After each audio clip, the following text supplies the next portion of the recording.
Chapter 427.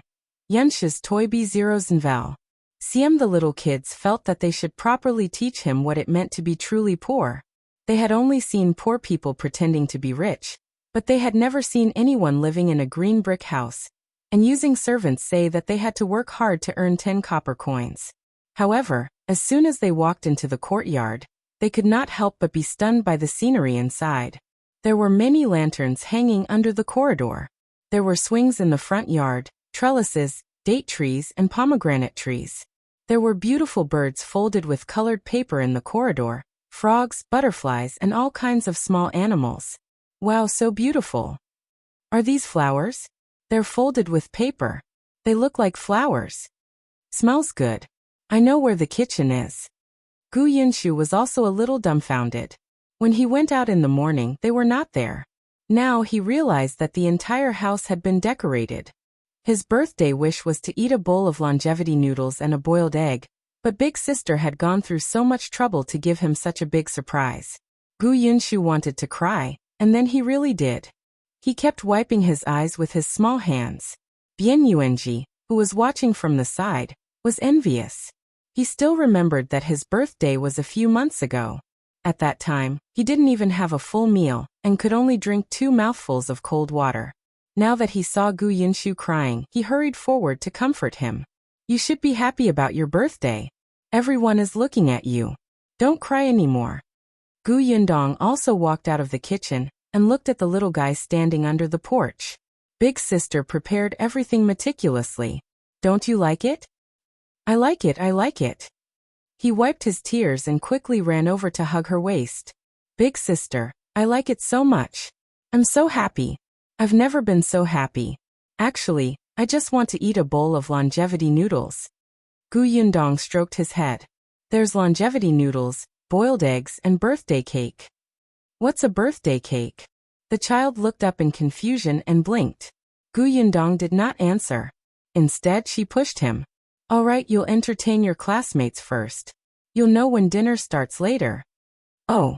Yunshu finally realized that he seemed to have neglected the guests. He immediately smiled in embarrassment, and turned to bring his classmates to his room. Yunshu's room was very large. It was divided into an inner and outer room. There was a desk, a bed, and a bookcase. There were some books on the cabinet that they usually read, but there were also books that involved other aspects. Lui even found a novel inside, and was so shocked that he almost threw it out. Madame Xue knocked on the door and came in with sugar water. Tong Shuetao followed behind with a pile of things in her hands. As soon as she entered, she said to Yunshu, "It's still early. Everyone can relax here. This is a jigsaw puzzle. Second young master knows how to play it. This is the Luban lock. You can try to undo it and put it back together. This is the chessboard. Everyone can play chess." She placed the things on the bed first, and then spread 2 carpets on the ground, so that everyone could sit on them. Junkin and the others were stunned as they watched Madame Xue and Tong Shuetao come and go. Their gazes slowly shifted to the pile of things. In the next moment, everyone rushed forward and targeted Luban lock. Only Lui tilted his head and curiously looked at the puzzle in his hand. What is this? How do I play it? It was something he had never seen before. It looked even more novel than the Luban lock.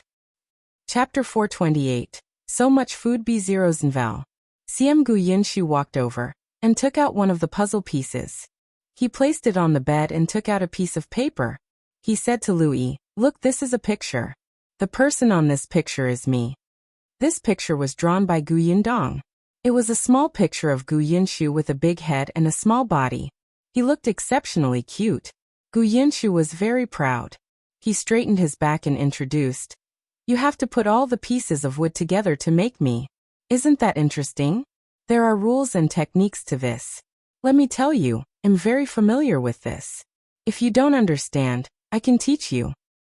He pointed at the other pictures. There are also pictures of you and our family, and this house. Let me tell you, the jigsaw puzzle of this house is very difficult. Do you think the colors are all the same?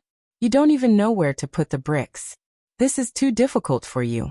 For the first time, we can start from the simple ones. For example, my picture. First finish me, then challenge the difficult ones. Louis glanced at him and thought for a moment. Then he slowly picked up the jigsaw puzzle of the house. Yunshu, you'll lose me like this. I'm telling you that you'll regret it. Don't cry and beg me later. However, when the others heard his explanation, they stopped what they were doing and surrounded him. Xiaoyu was very loyal. Yunshu, let me compliment your picture. Wow, this picture is so beautiful. Who drew it? Can they draw one for me too? This was drawn by Big Sister. Big Sister was very busy. How could she help everyone draw? Therefore, Yunshu decisively refused. You can draw this yourself. Didn't the teacher just teach you this drawing method?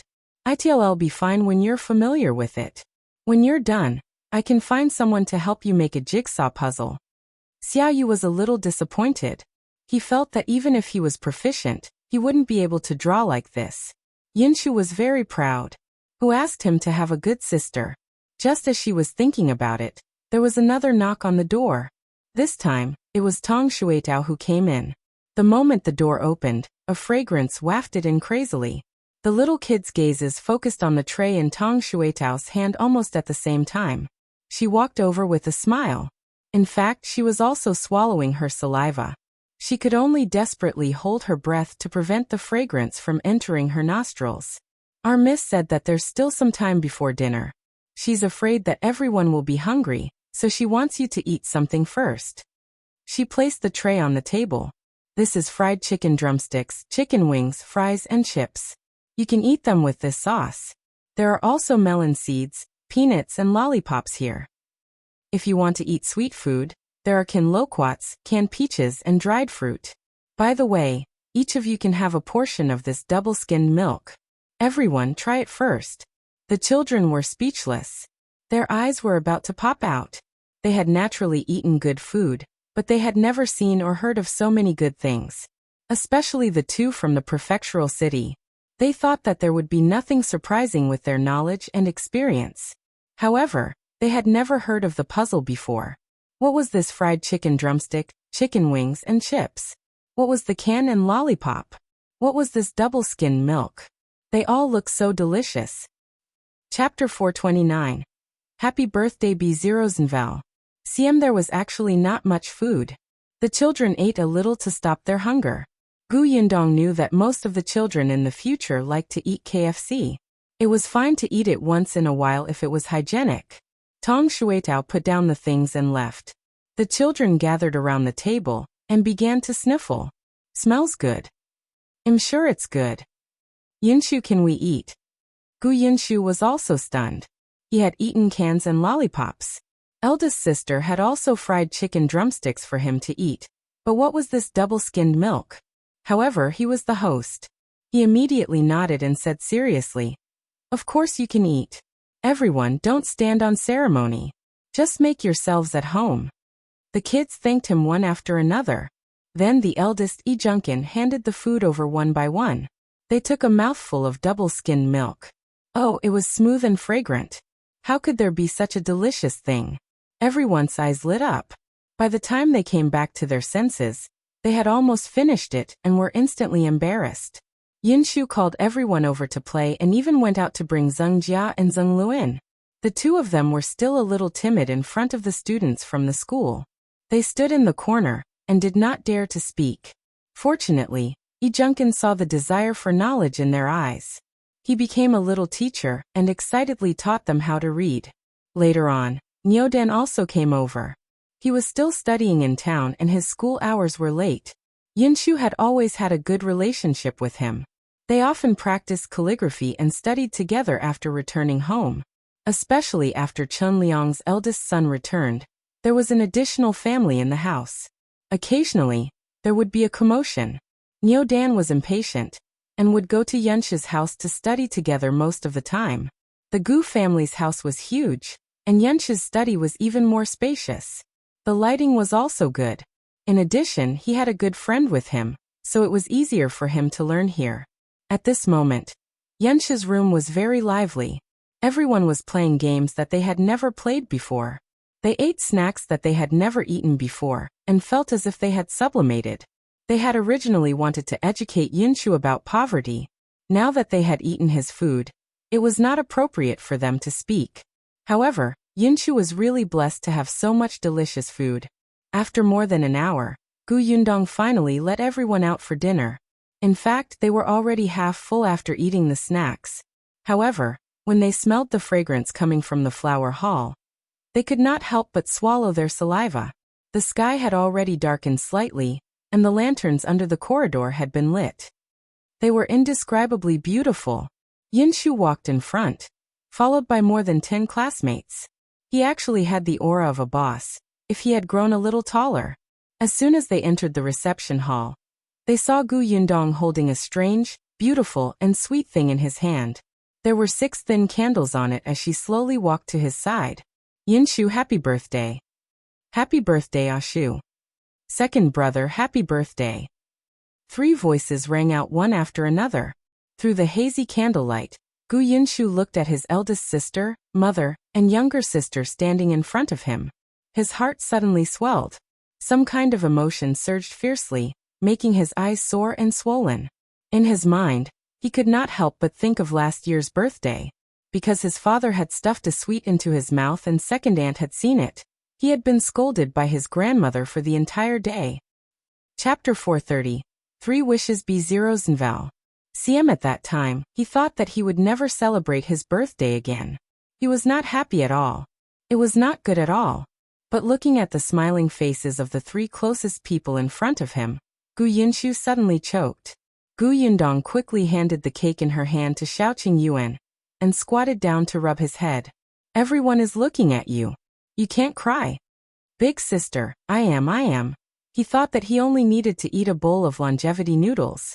He did not expect Big Sister to put in so much effort. He was really happy. Big Sister, you're so good. I'm so happy to be your younger brother.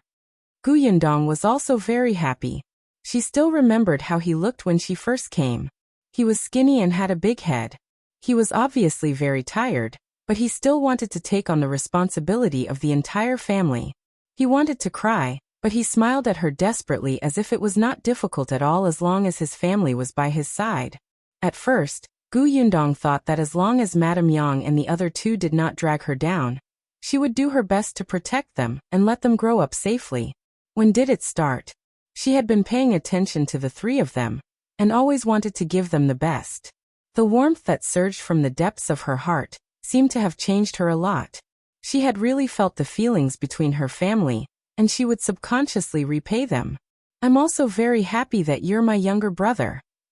She led Yunshu to a stool at the side and sat down. She took the cake from Shao Qingyuan again, and placed it on the table in front of him. Then she met his puzzled gaze and smiled.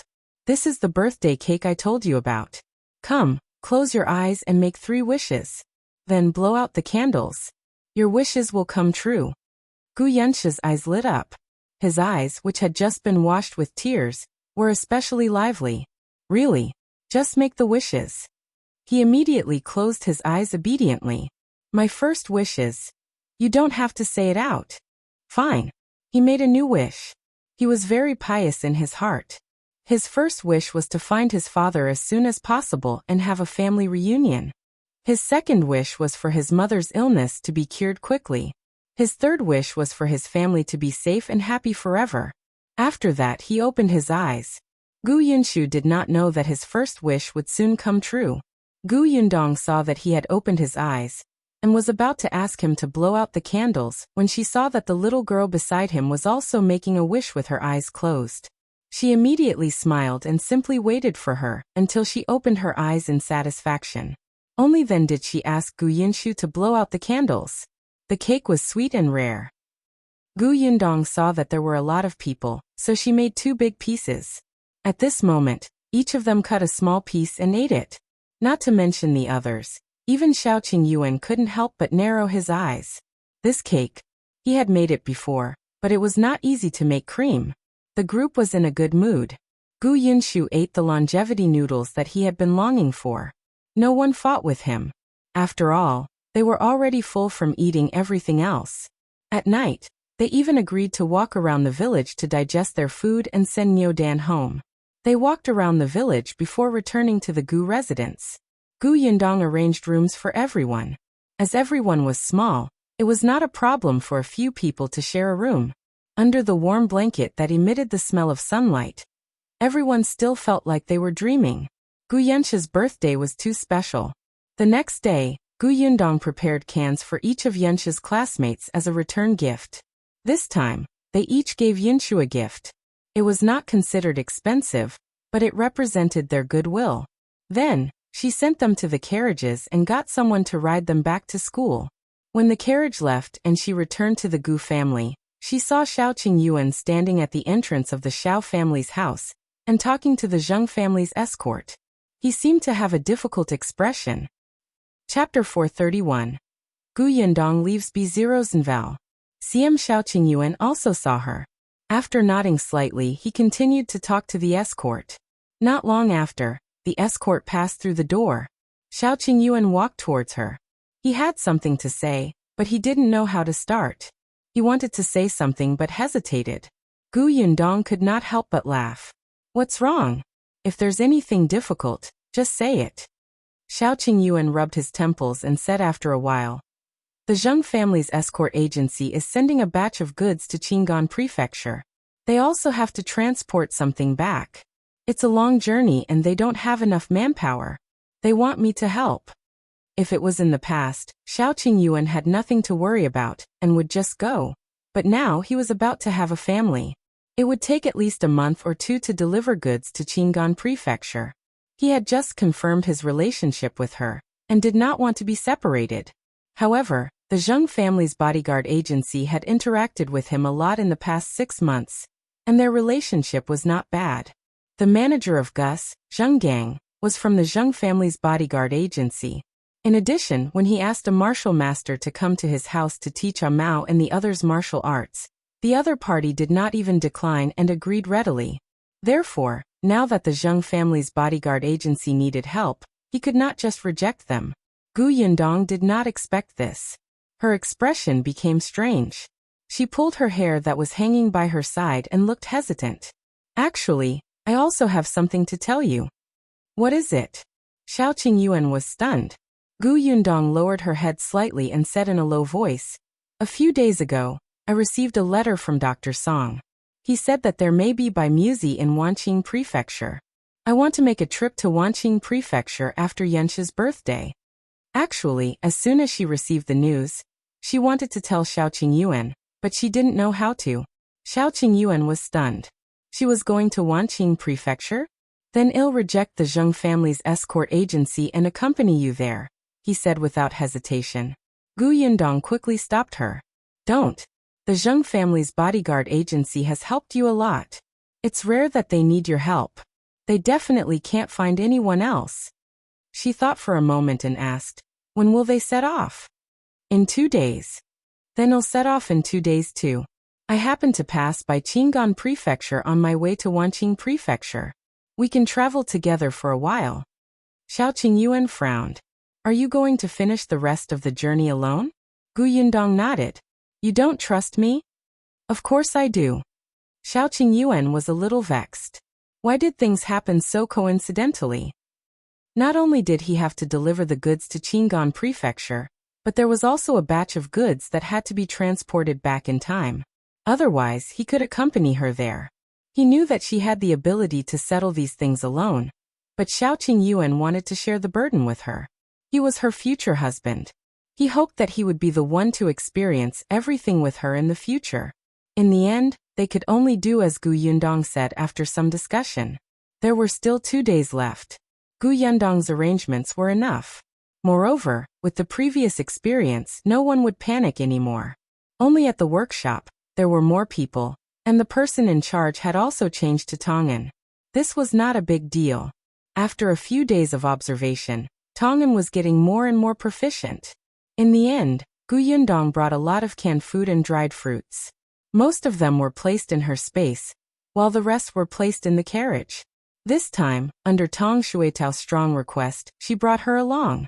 Shao Qingyuan also brought Am Mo and Zhu along to let them see the world. The other 2 stayed at home. That morning, Gu Yundong got into the carriage while Madame Yang and the others reluctantly bade her farewell. She left Yongfu village. As soon as she left, Someone came looking for her. Chapter 432. Children are debts B0 CM Madame Zhou had made up her mind to look for Gu Yundong. She did not even tell Qingyuan. But when she reached the Gu residence, she saw that Aunt Ku and the others had just turned around. Gu Yundong had already left. Aunt Ku invited her in. She shook her head, forcing a smile on her face.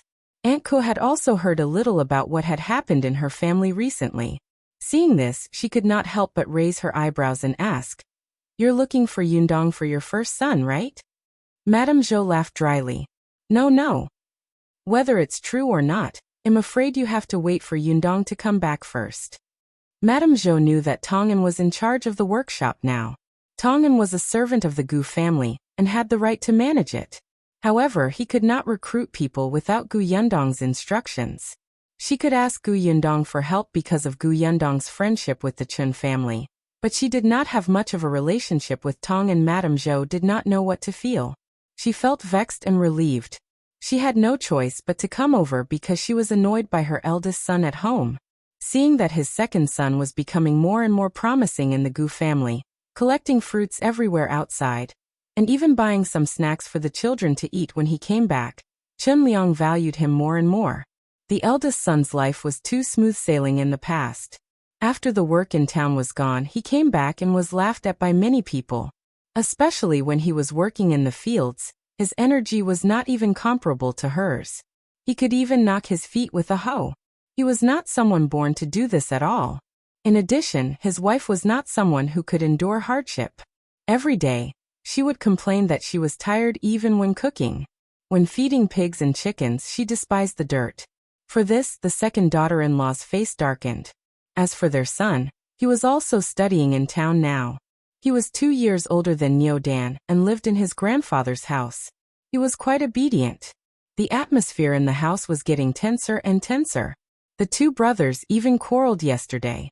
This had never happened before, which made Madame Zhou anxious. She wondered if she could ask Gu Yundong for help. After Madame Zhou left, Aunt Ku shook her head. Fortunately, she did not have any children. Otherwise, she would still have to worry about them when she was old. Looking at Madame Zhou, she used to be so energetic. Her eldest son had only been back for a few months, but she looked like she had aged a few years.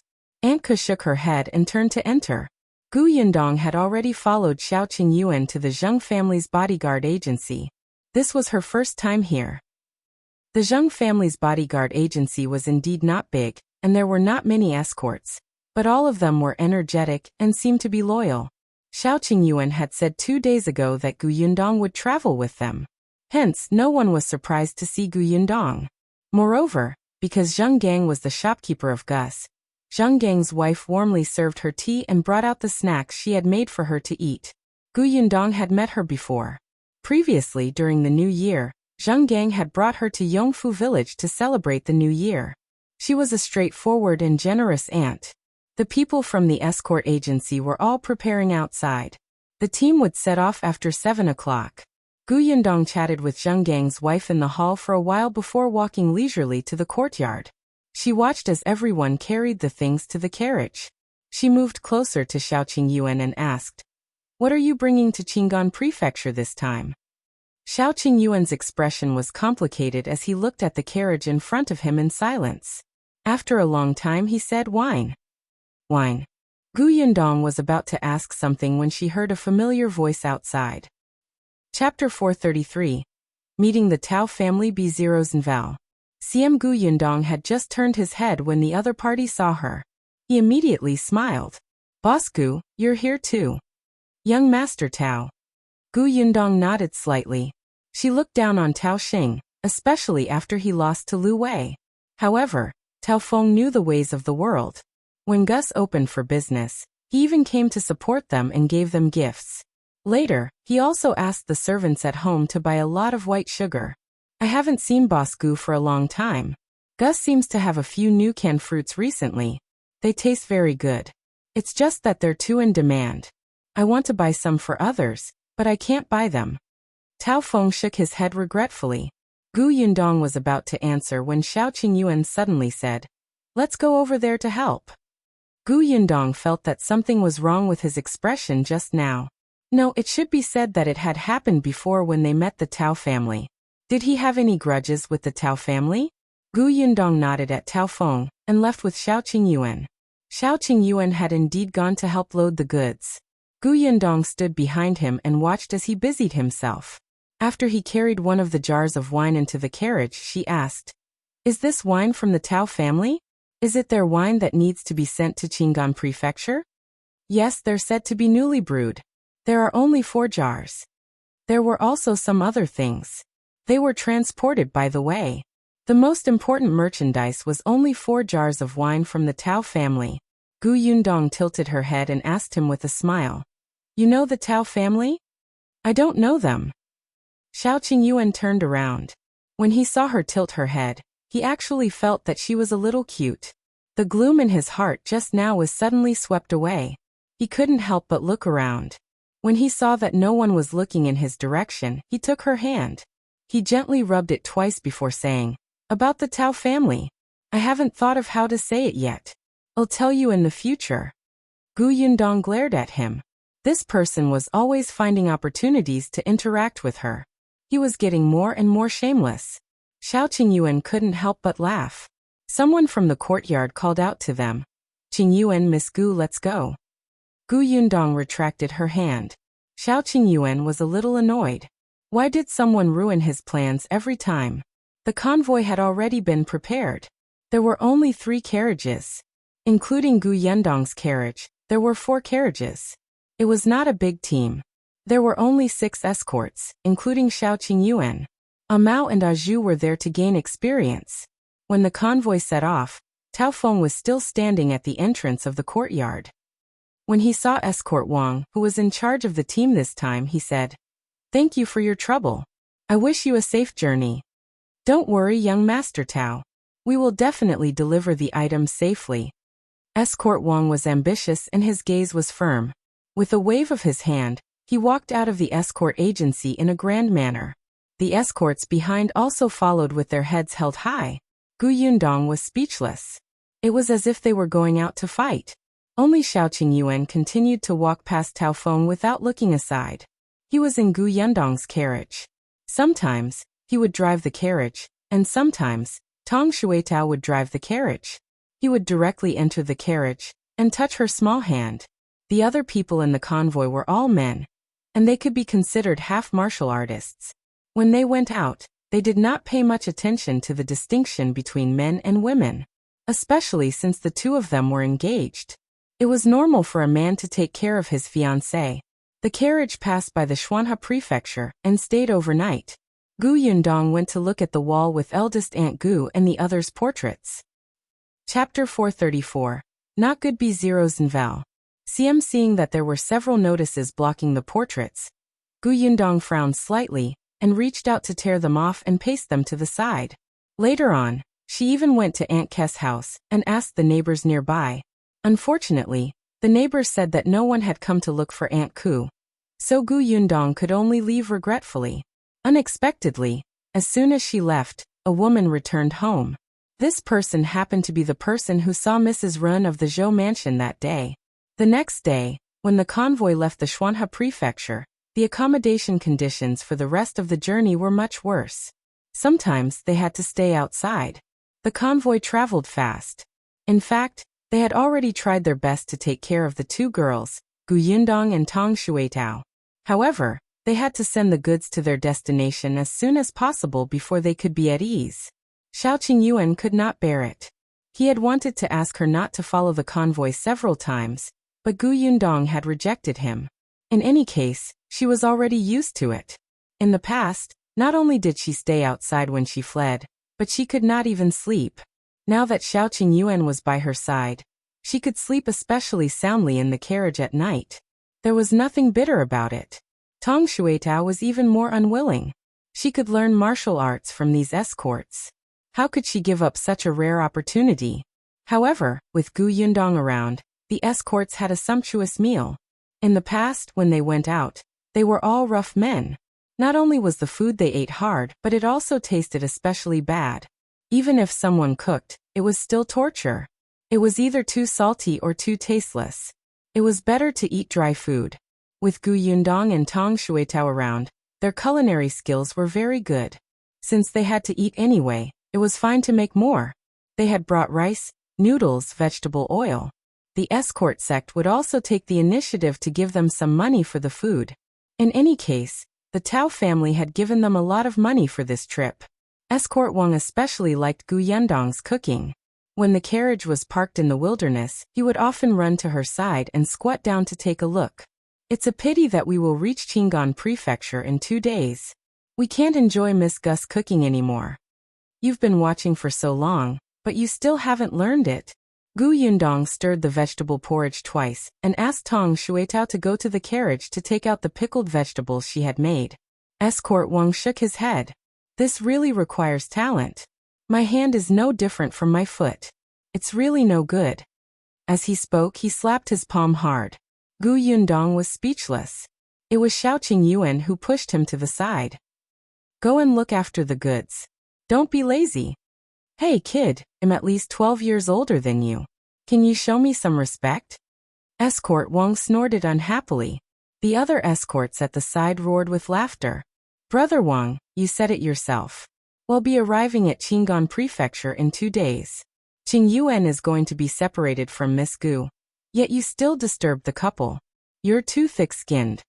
Isn't that so? Your wife isn't around, so you specially went to sabotage other couples. How can you be so shameless? Someone shouted at Gu Yundong. Miss Gu, don't let him eat your porridge. Gu Yundong had interacted with the escorts in the escort agency for a long time, and was very familiar with them. She quite liked these people. All of them treated her like a younger sister or a junior. Other than having to make her cook, they did not need her to worry about anything else. She smiled and was about to serve the porridge. Suddenly, Am Mo, who had gone to the forest to relieve himself, ran over quickly. Young master, miss bad news. I saw a few people with masks on coming this way. Chapter 435. Gu Yundong, who is highly aspired B0 Zenval. CM. Upon hearing this, the escorts, who had been smiling just now, suddenly stood up. Their expressions instantly became serious, and they looked ready to fight. Escort Wang directly said to Shao Qingyuan, hurry up and bring Miss Gu and the others to the forest to hide. Wang, look after the goods. It was too late to leave with the goods now. Instead of panicking, it was better to prepare for war.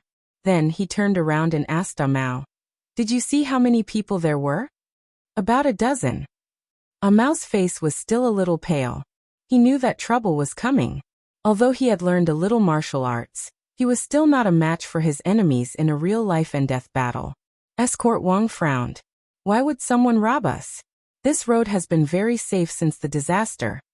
Besides, the things they were protecting this time were not expensive. However, there was no time for him to think too much now. He glanced at the escorts. Protect yourselves. Afa and Wang responded and walked to the carriage of goods. Shao Qingyuan also led Gu Yundong and Tong Xuetao into the forest at the side. Gu Yundong was skilled. She wanted to stay, but on second thought, she left with Tong Xuetao and Shao Qingyuan.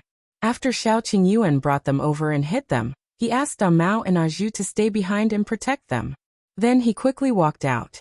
As expected, he saw that Escort Wang had already fought with the dozen or so masked men. Although Escort Wang and the others were experienced and skilled in dealing with enemies, it was difficult for 2 fists to fight 4 hands. They were starting to be at a disadvantage.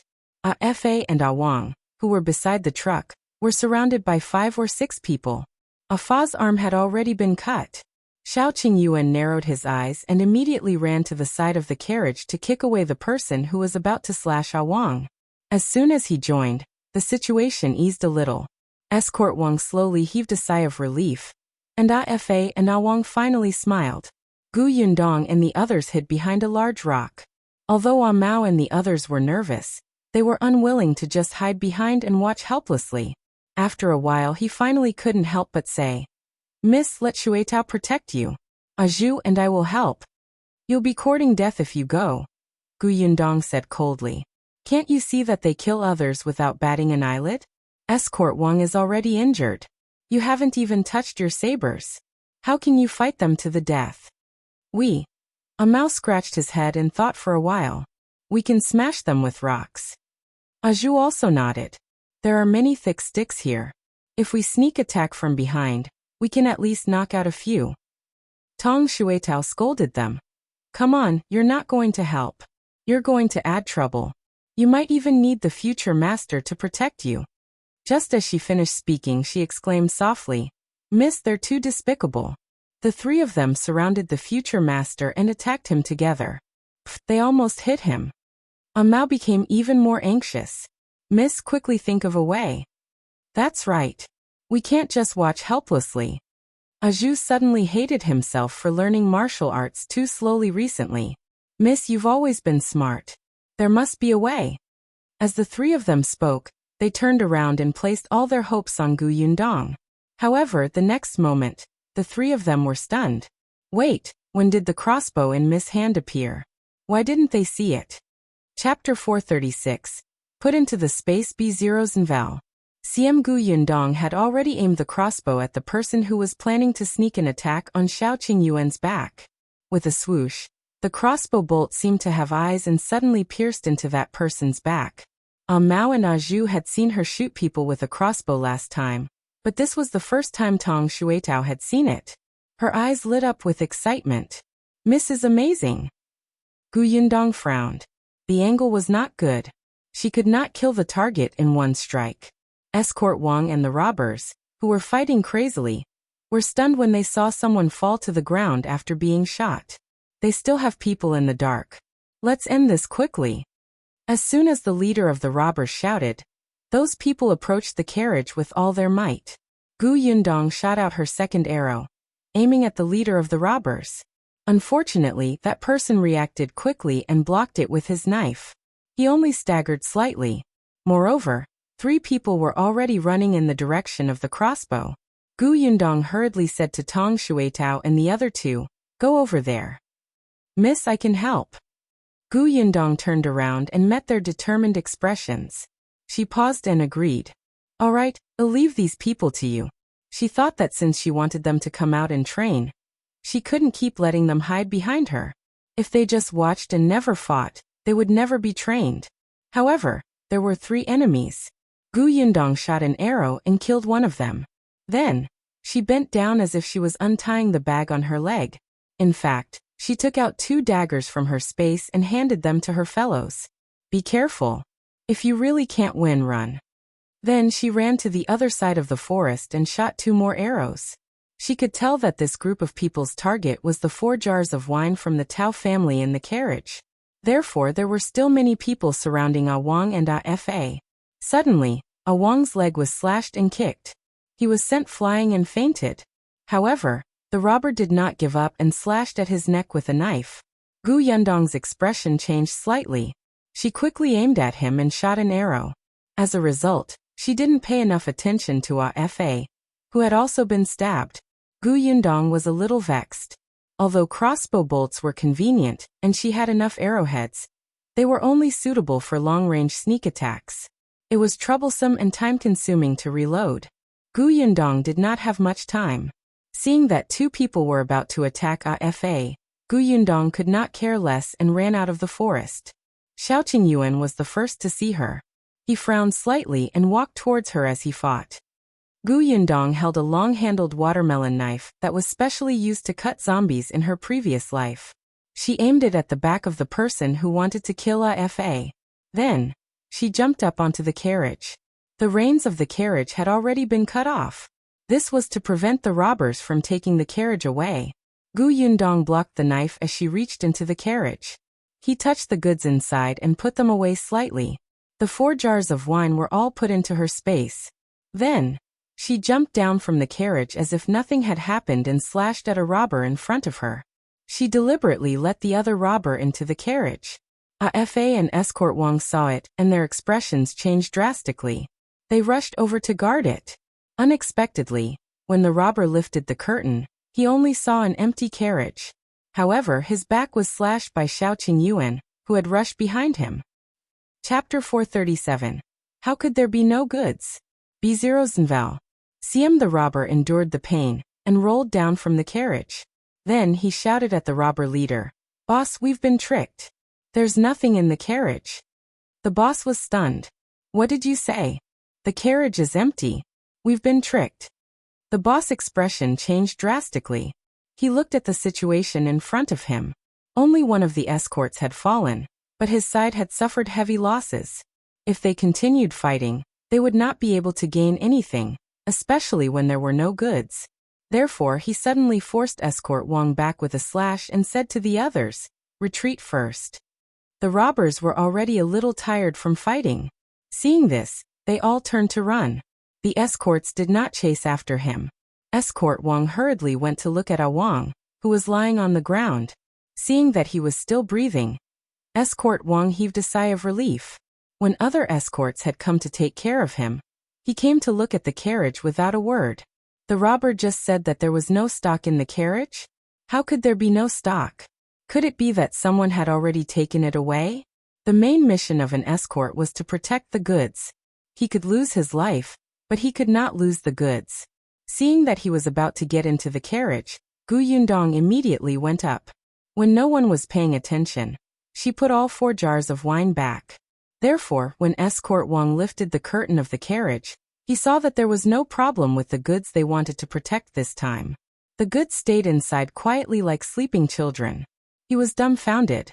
He lowered the curtain of the carriage and opened it again in disbelief. He was relieved to see that the goods were still there. Strange, the goods are clearly still here. Why did the robber say that there was nothing? Yundong pretended that she did not know anything and said, "Maybe he saw wrongly? Or maybe that person was not in cahoots with the robbers and deliberately said that." Escort Wang did not know how to explain it, so he could only accept this explanation for the time being. Only Qingyuan quietly glanced at Yundong. When the robber approached the carriage, he was afraid that Yundong would be in danger, so he chased after him. Therefore, when that person lifted the curtain to take a look, he knew very well if there was anything inside. But Qingyuan did not say anything. He just walked to Yundong's side and sized her up. "Are you injured?" Yundong shook her head. "I'm fine." The next moment she frowned. "Are you injured?" Qingyuan's arm had been cut. It did not look very deep, but the blood had stained a large part of his sleeve. Miss Young Master were back. At this moment, Am Mo and the other 2 ran out of the forest quickly. It seemed that they had already dealt with the 2 robbers and were not injured. Yundong could not care less. She quickly went to her carriage to take down the medical kit that she had prepared. Then, she cut the fabric on Qingyuan's arm with a pair of scissors and washed his wound. After disinfecting it with alcohol, she carefully applied medicine and wrapped it in gauze. She wrapped the wound up like a dumpling, layer by layer, just like when his palm was scratched. Qingyuan quietly let her move. He looked at her lowered eyes and smiled in satisfaction. However, this piece was soon broken. There was an escort calling Awang's name in a panic. The situation looked terrible. Yundong and Qingyuan turned around and saw that Awang had already woken up. However, his face was pale as he spat out a few mouthfuls of blood. He was not the only one who was injured. All the escorts present were injured. Even Escort Wang was limping. Chapter 438. What Qingyuan did B0 Siam Yundong hurriedly ran over to check on Awang. However, she was not a doctor. Although she had prepared a complete medical kit, it was obvious that Awang had suffered internal injuries. The escort agency had also prepared all kinds of medicine for injuries, but the medicine for internal injuries had been knocked to the ground in the fight just now. At this moment, they had all been trampled. On the other hand, Qingyuan went forward and looked at Awang carefully. Then he turned around and got into the carriage. After a while, he took out a small porcelain bottle and handed it to Escort Wang. "This is a pill I made myself. It's for internal injuries. If you trust me, you can give it a try." "You made your own pills?" Not only Escort Wang, but even Yundong was shocked. No, since when did he know how to make pills? Escort Wang was a little hesitant, but Awang could not help but spit out another mouthful of blood. The situation was a little bad. He gritted his teeth. Seeing that Awang agreed, he directly let him eat it. Yundong immediately looked at Awang nervously. He was a little excited. Her Shao Qingyuan actually knew how to make medicine. Was he so talented? Shao Qingyuan quietly held her hand, but Yundong did not notice. The medicine seemed to be very good. After Awang ate it, he felt much better. Although his face was still pale and he was in low spirits, he felt that it was not as difficult to breathe as before. Everyone heaved a sigh of relief. The others had all suffered external injuries, so everyone was experienced. Awang was taken to the carriage, and someone took care of the aftermath. However, Escort Wang and the others were very curious. Why would someone come to rob them? The Tao family's 4 jars of wine actually attracted the robbers to barge into the official road openly. This was not ordinary at all. As Escort Wang bandaged his wound, he said, "Ever since the disaster, the road from the Xuanhe Prefecture to the Qingyuan Prefecture has been very calm. I've never heard of anyone robbing the travelers here. Furthermore, these people attacked without saying a word. Their goal was very clear. It was the Tao family's 4 jars of wine. What's the name of that wine? If it's really that valuable, why would the Tao family hand it to our escort agency? Moreover, they didn't demand the number of escorts and just let us go?" Yundong was also thinking that this was indeed very contradictory. Are those people the Tao family's enemies? Perhaps the valuable things that the Tao family really wanted to give were not here. Was handing them over to the escort agency just a smokescreen? There was no problem with the wine. The 4 jars of wine were personally loaded into the carriage by the escorts after they examined them. Tao Feng had been to the bodyguard agency before, but he had never had the chance to come into contact with alcohol. Escort Wang also had a headache. "Forget it. This has nothing to do with us. We just have to deliver the goods as soon as possible. We won't rest tonight. We'll travel through the night." As he spoke, he looked at Yundong, who had no objections. Everyone quickly tidied up the things. There was no more porridge to eat. Yundong felt that it was a pity. She could only take out her stock, including dried meat, fruits, and steamed buns. Everyone would eat them to fill their stomachs. The carriage sped up, but Yundong was in the carriage and looked at Shao Qingyuan curiously. "What is it? When did you make that medicine? I've never heard of you studying medicine." This person knew how to hunt, practiced martial arts, and could read. He was already a rarely capable person in Yongfu village. Moreover, he had worked hard to make these. Yundong had always known that he was very good, but she had never heard of him dabbling in pharmaceuticals. Chapter 439. Hugging again B0's Nvel. CM Shao Qingyuan smiled. "I've never learned it." "Huh." A question mark slowly appeared in Yundong's mind. "Do you still remember the medical book you gave me?" He was referring to the medical book that Yundong had copied from Song Dajiang. At that time, Yundong had given it to him so that he could read it and remember the herbs inside. If he saw the herbs in the mountains in the future, he would not miss them. At that time, Shao Qingyuan remembered the book after reading it once. It made Yundong feel defeated. After that, the book was left with him. In addition to the medicinal ingredients recorded in the book, there were also a few common formulas written at the end. I tried according to the words written on it, and happened to make such a medicine to treat internal injuries. Later, I fed this medicine to the wild rabbit. There was no problem, so I took it to an old doctor in the county. After the old doctor saw it, he bought 2 small bottles. Yundong's mouth was wide open in disbelief. Wait, he made it just because he saw the formula. Moreover, the old doctor even bought the pills from him? What's wrong? Shao Qingyuan held her hand. Yundong suddenly pounced on him and hugged his waist with a happy smile on her face. Shao Qingyuan was stunned. Then he wrapped his arms around her waist and pressed her tightly into his arms. His voice was low. "Are you happy?" "Of course I'm happy. I'll ask Dr. Song later and get him to find some other medical books for you to read. I didn't know that your talent was here." Shao Qingyuan lowered his eyes slightly and looked at the top of her head with burning eyes. He did not know if he was talented or not. He only knew that while he had nothing to do in the past, he should not let this situation go. Since he was going to marry her, he had to make a career. In the future, they would have children. He had to plan for the future of raising his wife and children. He He would not try to become a scholar. It had only been nearly 2 years since he started to read. In the past, he did not have the time to read in the Li family. It was only after the old man of the Li family died that he went out to find work and slowly learned. He practiced martial arts so that he could fight back and knock people down when others bullied him.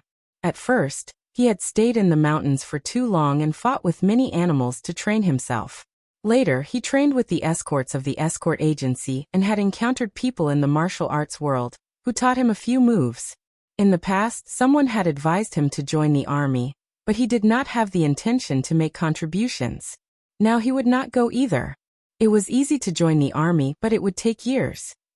If his wife was taken away by other men, he would not be able to find her. Because of this, Qingyuan also spent a period of time anxiously until he saw the medical book. He did not want to be a pure doctor. He wanted to be a pharmaceutical merchant. If he became a big pharmaceutical merchant, not only would he be able to treat people, but he would also have power. The internal injury medicine this time was the first medicine he made. There would be more and more in the future. Yundong, he called her softly. Yundong was suddenly stunned. Was this the first time he had called her by her name? She felt her ears itch and some joy welled up in him. However, Qingyuan hugged her even more tightly. If you can't find Bai Muzi when you go to Wanqing Prefecture this time, there's no need to be anxious. Perhaps we can use another medicine to treat Auntie's illness. I'll work hard to read books and study medicinal herbs. Therefore, there are some things that you can let me help you share. Yundong blinked and grabbed the hem of his shirt. After a long time, she said in a low voice, "Okay." Chapter 440. Going to Wanqing Prefecture alone. B0 Zhenval. The carriage rolled forward. It did not rest much along the way. At night, Yundong fell asleep in Qingyuan's arms. Qingyuan looked at her smiling face and couldn't help but think of the scene in the day. He was sure that he hadn't seen wrongly when the 4 jars of wine suddenly disappeared and appeared again. He didn't know what kind of trick she had used to fool the robbers and him, but she clearly had no intention of saying it, so he didn't ask. The carriage arrived at Qingyuan Prefecture on the morning of the 3rd day. They did not encounter any robbers along the way, and everyone heaved a sigh of relief. Awang was much better. He ate 2 more pills given by Qingyuan. They were indeed effective. Because of this, escort Wang even bought a small bottle from him. Yundong and Qingyuan were separated at the city gate. She had no intention of entering the city. Qingyuan could only remind her to be careful on the road. Then he frowned and accompanied her for a long distance before returning. When he entered the city again, it was already noon. Yundong only left with Tong Shuitao. Qingyuan wanted her to bring Am Mo, but she did not agree. She had always been unwilling to bring too many people around for help. It was enough to have Tong Shuitao by her side. Am Mo and Zhu were men, so it was inconvenient. Tong Shuitao was not used to not traveling with the convoy. She drove the carriage and let her lady rest in the carriage. She was a little nervous and excited. Wanqing Prefecture was relatively close to Qingyuan Prefecture. They rushed and arrived at the city gate in more than 10 days. When they arrived, it was already evening. The carriage barely entered the city before the city gate closed. Even though it was already this hour, Wanqing Prefecture was still very lively. Compared to Yongning Prefecture, which had experienced famine, and Qingyuan Prefecture, which had experienced chaos, this place was more than a little prosperous. However, there were probably many refugees who had come to Wanqing Prefecture back then. Now there were many people on the streets who looked down and out while trying to get a job. "Miss, where are we staying tonight?" Tong Shuitao asked Yundong, who was also sitting on the shaft of the carriage, and sizing up the street scenery on both sides. "Ask if there's a Huimin Medical Center here." Tong Shuitao responded and got off the carriage. She found a shop assistant who was still working and asked. Unexpectedly, the waiter shook his head. "I've been working in this prefectural city for 3 years, but I've never heard of Huimin Medical Center. Miss, can you ask someone else?"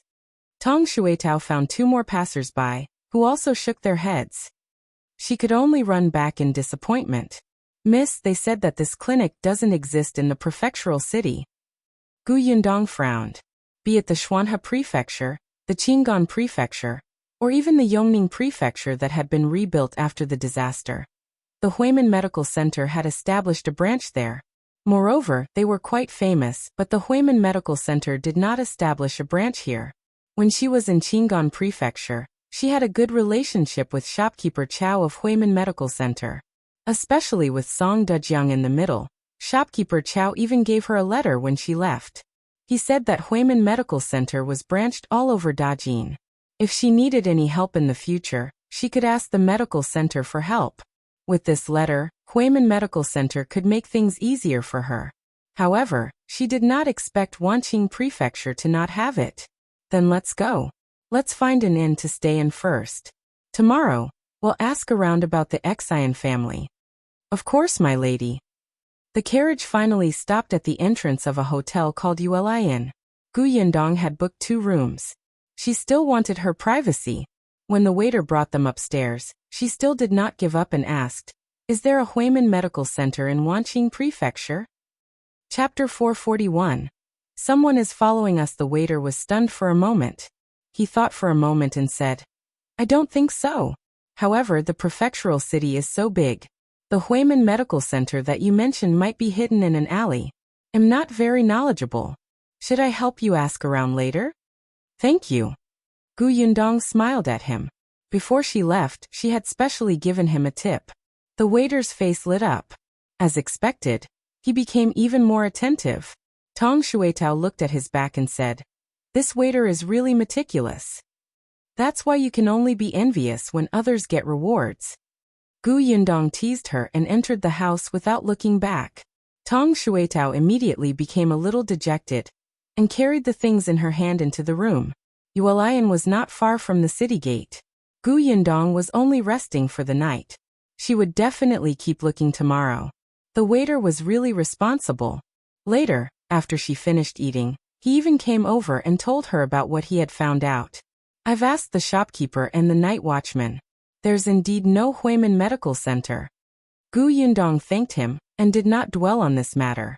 She rested early that day. The next morning, after breakfast, she asked the waiter where Xie Manor was. The Xie Manor was quite famous in the Wanqing Prefecture. The waiter immediately pointed in a certain direction, but it was a little far. The manor was in the west of the city. Yundong took Tong Shuetao to the west of the city and found an inn nearby. She then went out and planned to walk around the Xie residence. According to the waiter, the Xie family was very famous in Wanqing Prefecture because the Xie family was not only rich, but also powerful. Putting everything else aside, the second young master of the Xie family had married the daughter of the prefecture magistrate of Wanqing Prefecture, and was in-laws with the prefecture magistrate. Not to mention that when the late emperor traveled in the south more than 20 years ago, when he arrived at Wanqing Prefecture, it was the Xie Prefecture who received him. Even if the late emperor was not a good person, the Xie family had such glorious deeds. They could do whatever they wanted in the prefectural city. Hence, when she recalled that Song Dajiang asked her to buy Musi from the Xie family if she could, she wanted to hammer him to death. She was indeed considered rich now, but that was only compared to the villagers of Yongfu village. Compared to the Xie family, they did not care about all her assets, okay? How could she buy it? Since she couldn't buy it, she could only think of another way. She really hoped that the head of the Xie family would be like Peng Zhongfei back then, a person who could be duped into obediently taking out things. Yundong sighed.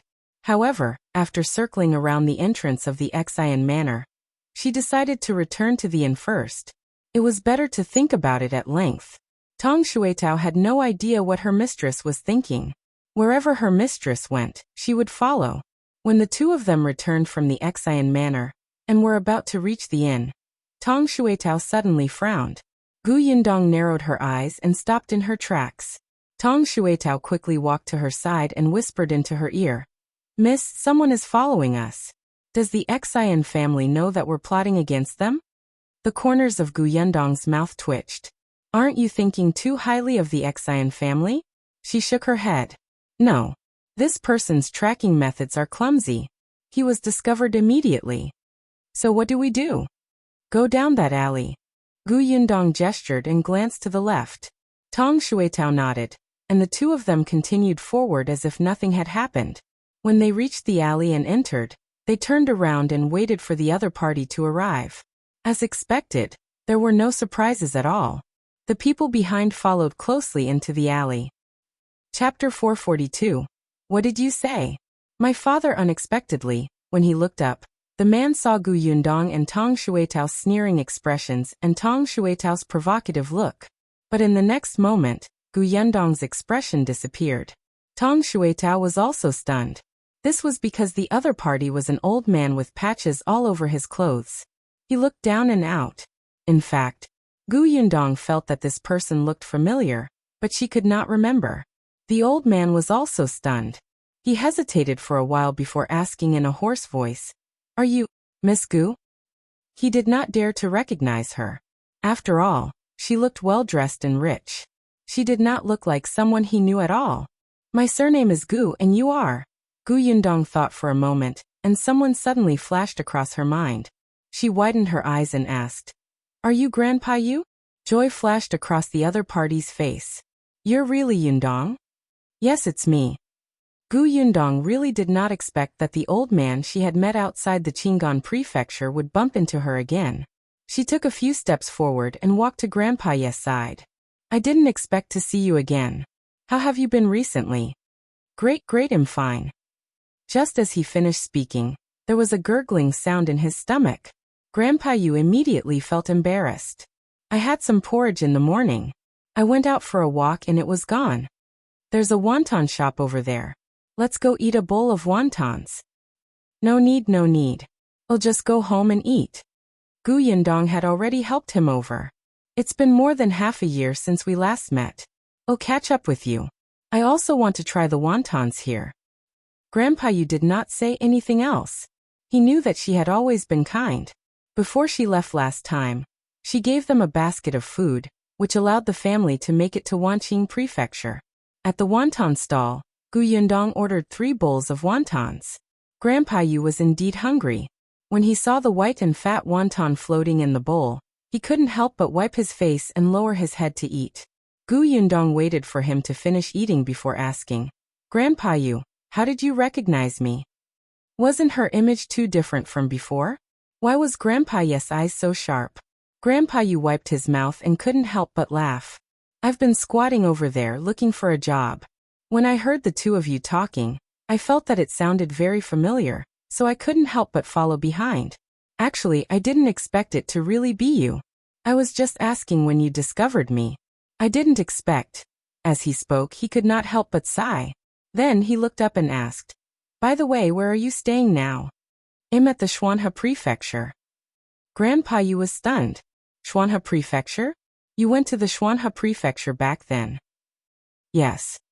Gu Yundong nodded. "I originally planned to come here." She lied. In fact, her goal was the Xuanhe Prefecture from the beginning. She just did not tell anyone. "But at that time, I saw too many people coming to Wanqing Prefecture. I thought that with so many people running over, what if it became chaotic again? So I went to Xuanhe Prefecture." "I see." Grandpa Yu muttered in a daze. No wonder we couldn't catch up to you when we sped up. No wonder your father couldn't find you no matter how hard he searched." Gu Yundong stopped wiping the corners of her mouth, and suddenly looked up at him in disbelief. "Grandpa Yu, what did you say? My father?" Chapter 443. "So Gu Dajiang is here." Grandpa Yu was shocked by her sudden raised voice. Gu Yundong could not help but stand up. "I didn't hear wrongly. Did you just say my father? Have you seen my father?" Seeing this, Grandpa Yu nodded. "Yes, your father is in Wanqing Prefecture, and has been looking for you." Gu Yundong's breathing suddenly quickened. The surprise caught her off guard, and her hands began to tremble slightly. She hurriedly asked, "Then where is he now? Where is my father now? Can you take me to him? He went out yesterday and hasn't returned yet." After Grandpa Yu finished speaking, he saw her frown and looked disappointed. He hurriedly added, "But you don't have to worry. Your father usually comes back every 2 to 3 days. He heard that there was news of you yesterday and left in a hurry. I didn't have time to ask him where he was going. If he doesn't find you, he will still come back. He lives in the same courtyard as us. You'll see him in a day or 2. Gu Yundong heaved a sigh of relief and sat back down. The joy on her face was still on. Tong Shuetao, who was beside her, was also extremely excited. Unexpectedly, after they had just arrived at Wanqing Prefecture, while they were at a loss as to how to buy Musi, the heavens gave them such a huge surprise. Great, there was finally news of old master. Gu Yundong calmed down a little and asked the owner of the wonton shop to pour 2 cups of tea. She then spoke again. Grandpa Yu, can you tell me about my father? How did you meet him? How is he now? Your father has really suffered a lot to find you. After receiving the help of Gu Yundong's basket of food, the 3 of them decided to come to Wanqing Prefecture. Initially, Gu Yundong's family had set off less than half an hour earlier than them. They had thought that they could catch up to her if they were fast. They could travel together, so that they could take care of each other. Unexpectedly, they never met again, but that was normal. At that time, there were too many people coming this way. It was crowded and they were all in a hurry to travel. It was indeed not easy to meet again. Later on, they arrived at Wanqing Prefecture. However, the city gate of Wanqing Prefecture was also closed, preventing anyone from entering. However, even at the city gate, there were people here who offered porridge for free. They could last for a while. The Yu family had also looked for Gu Yundong, but there had been no news. It was only when the new emperor ascended the throne, the city gate opened, and a new order was issued that they finally heaved a sigh of relief. Just like Gu Yundong's choice back then, the Yu family did not intend to return to their hometown, so they took root in Wanqing Prefecture. Unfortunately, they had no backing or money. In the end, they were assigned to a remote village by the local government. Not only was that place remote, but it was also especially poor. It was very difficult for men and women to marry, and the land was very barren. If they stayed in that village, they would probably live a hard life for the rest of their lives. After a discussion, the Yu family decided to register in the village. However, they went to the prefectural city to find work. At the very least, they had to try their luck. They still had some money on them, so they rented a small courtyard. However, it was easier said than done to find work in the prefectural city for those who had no roots. Especially since there were many refugees who had escaped from the famine here. They could endure hardship and demand low wages. Now Grandpa Ye's son was helping someone move the goods. His grandson was working in a small shop, but the salary was pitifully low. Even so, he cherished this job. After all, if he didn't do it, there would be countless people waiting in line to do it. Chapter 444. Where my father lives. They met Gu Dajiang more than a month after they settled down. At first, Grandpa Ye's son, who was helping people move the goods, overheard someone asking Gu Yundong's name when he was chatting with someone. At that time, he did not know who this person was, but Gu Yundong's name was too familiar. She could be considered their family's benefactor. He went over and asked Gu Dajiang a few questions. Only then did he realize that this was Gu Yundong's father. Didn't Miss Gu look for her father at the city gate of Qingyuan Prefecture? When your father heard that we had seen you, he was overjoyed. Grandpa Yu said.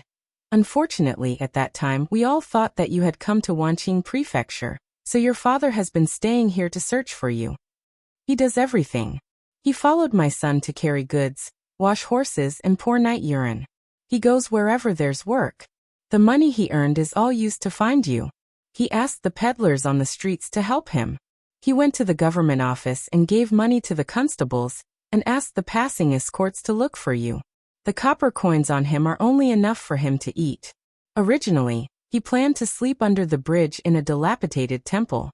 Those places don't cost money. We dragged him to live in the small courtyard we rented.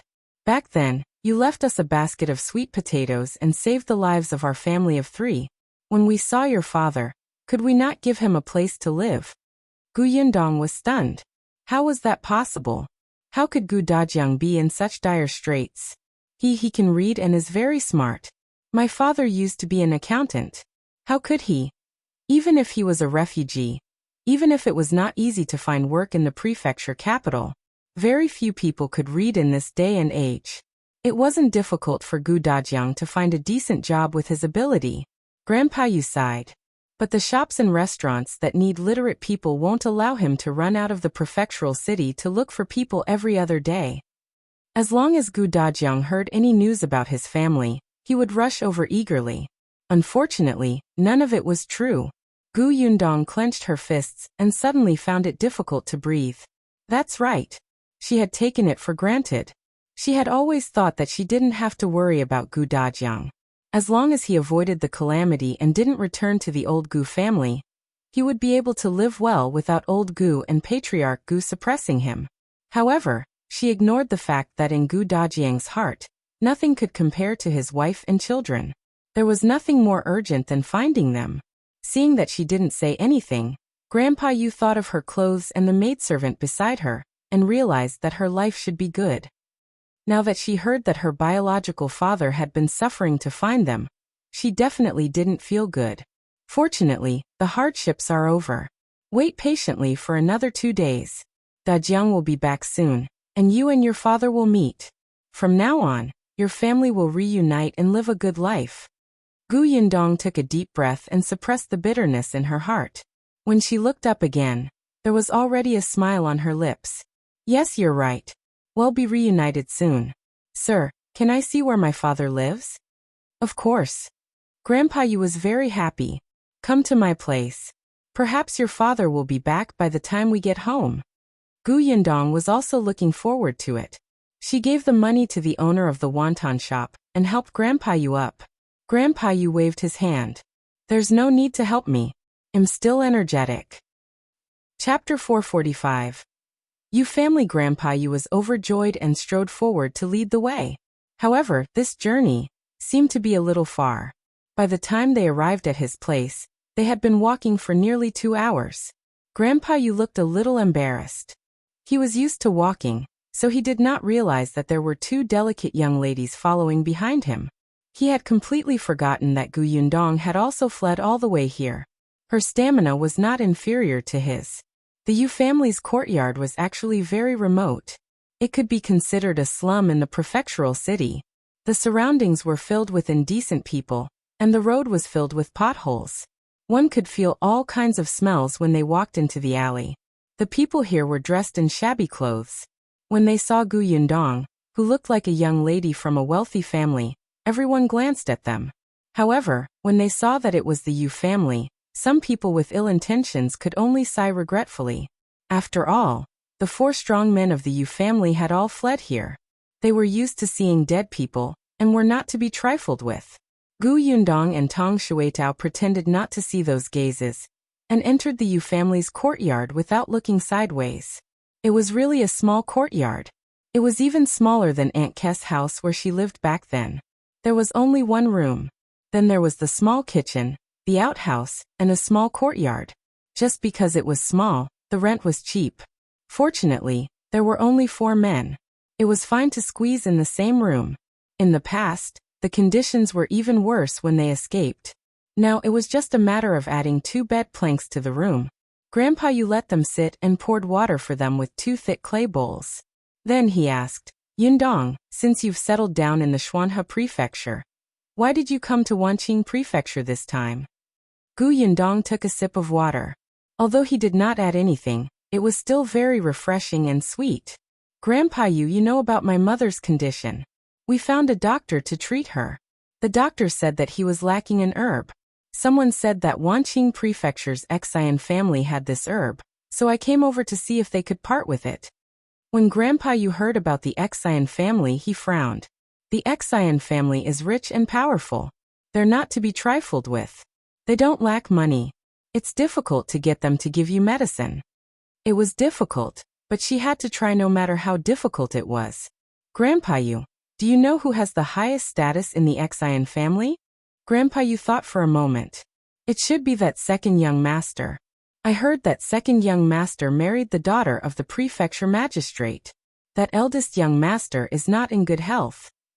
He never goes out. When old master Xian goes out, he always brings that 2nd young master along. It seems that more than half of the Xian family's businesses are managed by 2nd young master. Gu Yundong pursed his lips. How can I meet that 2nd young master? Grandpa Yu was shocked. That's hard to say. You want to meet 2nd young master Xian? Ask him for the herb? It was probably impossible to buy it. Gu Yundong wanted to understand the second young master first, and see if she could find a breakthrough from him. As she was thinking, a voice suddenly came from outside. "Father, I'm back." That person's voice was loud and clear, but he was very thin. When he entered, he was stunned when he saw the two girls in the house. He immediately walked out in embarrassment, and patted the dust off his body before entering again. "Father, they are?" "This is Yundong. Don't you recognize her?" Grandpa Yu asked happily. Gu Yundong also stood up and greeted. "Uncle Yu, long time no see." Uncle Yu widened his eyes and looked at Gu Yundong in shock. "This is Dajiang's daughter?" Chapter 446. Uncle Yes, help yes. Grandpa Yu looked proud, as if Yundong was his granddaughter. Uncle Yu looked at Gu Yundong a few times, but he could not associate her with the sloppy person whose gender was unknown. It had only been half a year. They were still dressed in shabby, thin and weak clothes, but the girl from the Gu family looked like a young lady from a rich family. This disparity simply made people unable to be jealous. However, Uncle Yu was still very happy to see her. Grandpa Yu told him the process of meeting Gu Yundong, and finally talked about the Xian residence. When he heard that Gu Yundong wanted to see second young master, Uncle Yu could not help but frown. "I've seen second young master once. Last time, someone wanted to build a relationship with the Xian family, and specially stopped second young master. Second young master did not even give him the corner of his eye before that person was dragged away by his guards. If you want to see him, you may have to. Have to do what?" Uncle Yu glanced at Gu Yundong and coughed twice. He said in embarrassment, "The second young master of the Xian family is vulnerable to beautiful women." As soon as he finished speaking, he was slapped hard by Grandpa Yu. "What are you talking about? Do you want Yundong to seduce that pervert?" "Father, I didn't mean that. That second young master is a lustful man, but his wife isn't easy to get along with either. She's also the daughter of the Prefecture magistrate. I'm just reminding the Gu girl not to appear in front of second young master rashly, so that she can avoid trouble." The Gu girl was very good-looking now. If she went to look for second young master directly, it would be no different from sending herself to his bed. Gu Yundong was stunned for a moment. SH smiled and said, "Thank you for your kind intentions, Uncle Yu. I understand. I'll try my best to avoid second young master." "In that case, wouldn't it be even more difficult?" She frowned and thought for a moment before asking, "Is there any way to enter the Xian residence?" "Enter the Xian residence?" This time, Grandpa Yu and Uncle Yu fell silent. After a long time, Uncle Yu thought of the basket of things on the way to escape. He gritted his teeth and said, "If you want to enter the Xian manor, I have a way." "What is it?" Gu Yundong asked hurriedly. "I know a friend who delivers vegetables to the kitchen of the Xian residence. I'll tell him. You can follow him in tomorrow morning to take a look." Gu Yundong's eyes lit up. "Really?" "Yes, but you can't walk around. If something happens and my friend is implicated, he won't care about you. Instead, he'll claim that he doesn't know you." Gu Yundong knew this rule. She did not want to implicate others. Besides, that person was only bringing her in because Uncle Yu had used a favor. She immediately nodded solemnly. "I understand." Uncle Yu glanced at her again, and turned to leave. He was going to talk to his friend.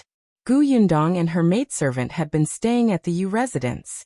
Unfortunately, the sky was about to turn dark, but Gu Dajiang still hadn't returned. The Yu family's grandson had returned and was shocked to see Gu Yundong. Seeing that it was getting late, Gu Yundong left the Yu family with Tong Shuetao. Since she knew that Gu Dajiang would return, she could only calm down and wait for him. When they went out, Uncle Yu sent them off. There were a few hooligans in the alley. When they saw Uncle Yu, they immediately felt very regretful. They could only watch Gu Yundong and her maidservant leave with burning eyes. The next morning, Gu Yundong followed Uncle Yes' instructions and went to wait outside the Xian residence. She was wearing a rough hemp garment and tied her hair up. Her chest was flattened, and her eyebrows were even thickened. She looked like a small worker. Chapter 447. Our Yundong. Not long after, they saw a middle-aged man and a young man pushing a cart of vegetables over. Gu Yundong hurriedly went forward. After she introduced herself, The middle-aged man silently led her forward. However, he kept a sullen expression and did not look too happy. This did not matter. Gu Yundong just had to go in and take a look. Tong Xuetao waited in the alley beside them. She was worried. Even though Gu Yundong asked her to wait for Gu Dajiang at the Yu residence, she refused. The middle-aged man pushed the vegetables into the back door of the Xian residence. When he saw the butler, he immediately put on a smile and praised him. Gu Yundong did not comment on this. It was just for the sake of living. There was still a distance from the backyard to the kitchen. Although Gu Yundong's head was lowered, the corners of his eyes kept drifting around. The Xian manor was indeed as rich and powerful as the rumor said. Not to mention the maids and servants who came and went. Even the corridor they saw along the way, be it the workmanship or the carving, was very exquisite. Coupled with the trays held by the maidservant who walked past her, there were either jade bowls or jade plates on them. It was simply extravagant. Compared to them, she was simply worlds apart. She was not even qualified to be looked at. Gu Yundong's heart ached. Suddenly, Gu Yundong's ears pricked up when he heard the low voices of two maids. That person is really pitiful. He was tortured by second young madam and beaten up by second young master, who asked him to recognize the wrong person. Sigh, poor thing. Cough, cough. The butler who was leading the way suddenly coughed heavily. The two maids were shocked and immediately shut their mouths. They lowered their heads and quickly walked away. Gu Yundong lowered her head and pretended not to hear her.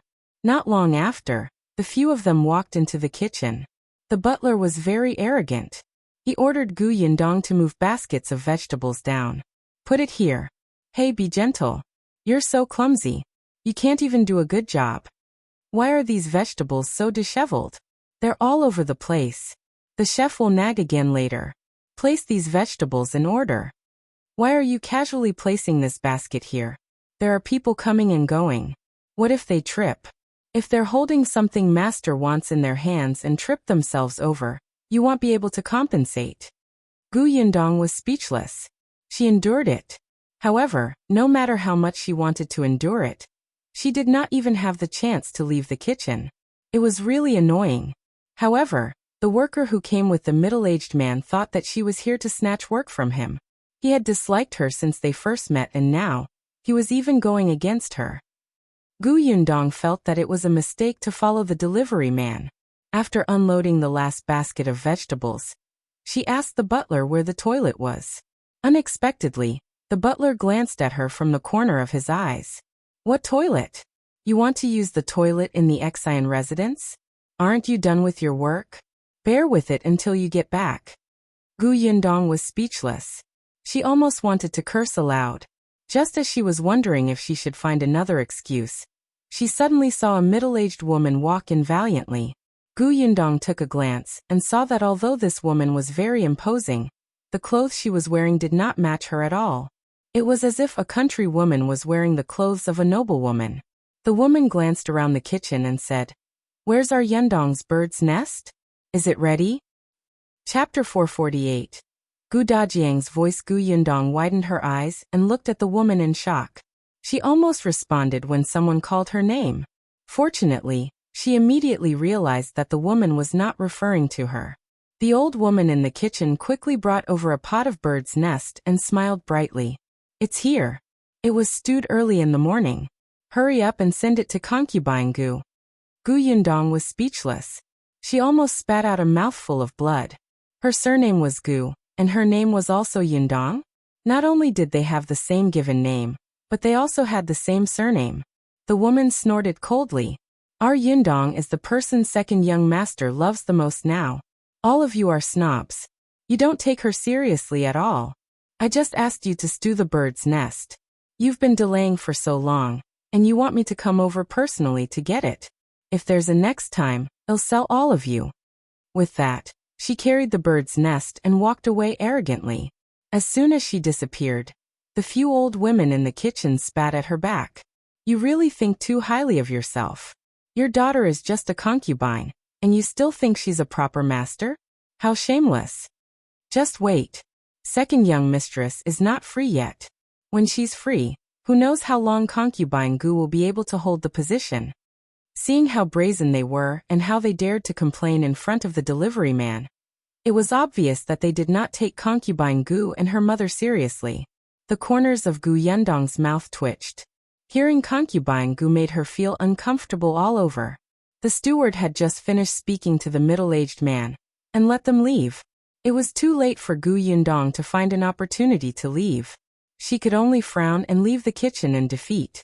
However, she learned that the second young master of the Xian family had taken in a new concubine who was her namesake. Forget it. That's not important. They just had the same name. How could she not allow it?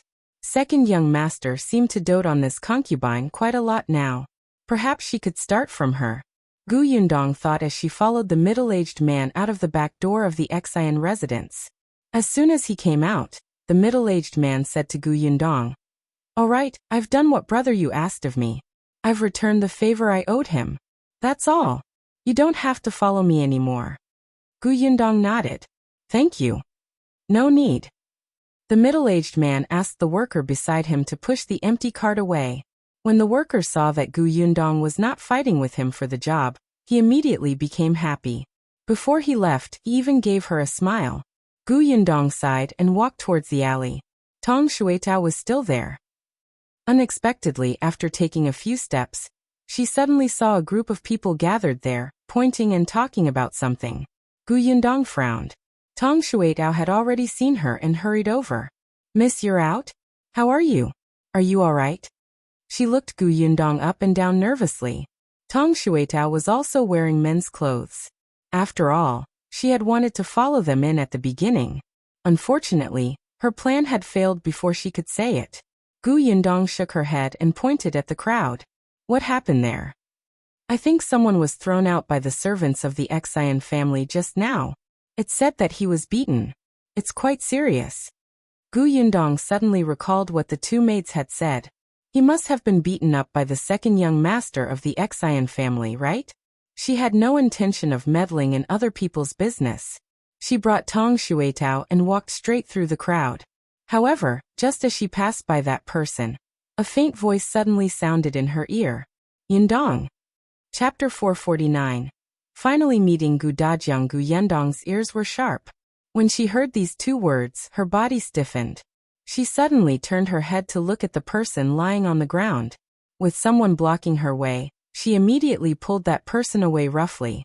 Then, she squatted down and brushed away the hair that covered half of that person's face. In the next moment, when she saw the true appearance of the man on the ground, her hands began to tremble violently. "Miss, what's wrong?" Tong Xuetao saw that something was wrong with her and hurriedly asked in a low voice. Gu Yundong's throat was tight, and she could not even make a sound. She suddenly grabbed her trembling right wrist and pressed it against the man's neck with great difficulty. She felt that the pulse under her fingers was still strong. Only then did she force herself to calm down. She struggled to help the man up. The onlookers quickly advised, "Little brother, this is someone thrown out by the Xian family. Don't be a busybody, lest you get into trouble." Gu Yundong suddenly raised her head and glared fiercely at that person. Her throat rolled and she finally spat out a cold word. "Scram. You." That person tried to persuade her out of goodwill, but was scolded instead. He was instantly annoyed, but when he saw Gu Yundong's fierce and cold expression, he was a little terrified and left dejectedly with his head lowered. Gu Yundong lowered her head again and said to Tong Xuetao, "Come, be careful. Carry him back to the inn first." "Oh, okay, Mississippi." Tong Xuetao was strong. She hurriedly squatted down and carefully helped the man onto her back. She did not dare to use too much strength. She tried her best to bend over to make the unconscious person on her back feel more comfortable. After walking for a while, Tong Xuetao asked, "Miss, who is this?" Gu Yundong's nerves were still tense. The corners of her mouth were tightly pursed, and bloodlust surged in her eyes. She took a long time to answer Tong Xuetao, but her voice was dry and hoarse. "He's my father." Tong Xuetao's eyes widened in shock. Yes, it's old master? Yes." Gu Yundong never expected to see Gu Dajiang under such circumstances. The man leaning on Tong Xuetao's back was extremely thin.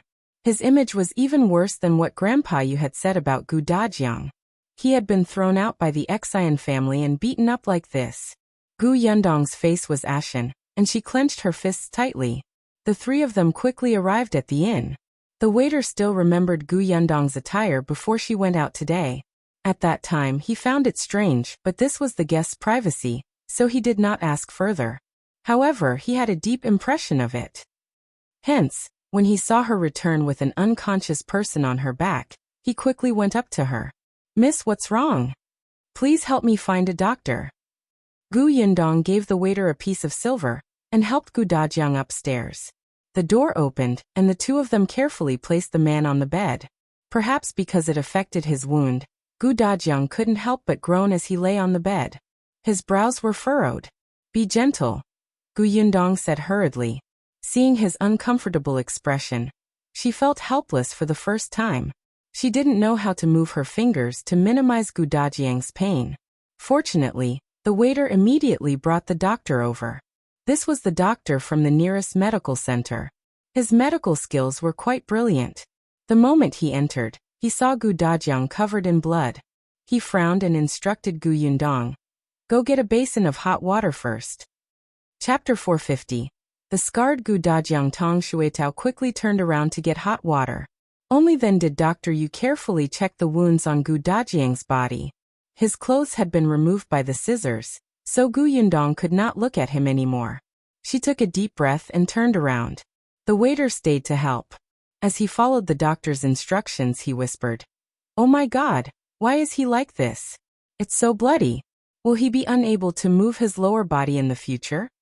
Oh my God, why is there such a big wound on his shoulder? Is it because he was scalded? It's all blistered. No, who did this? This is too inhumane. Did his finger break from someone stepping on it?" Gu Yundong's back was facing the bed. The more she listened, the uglier her expression became. The veins on the back of her hand throbbed, and her eyes were cold.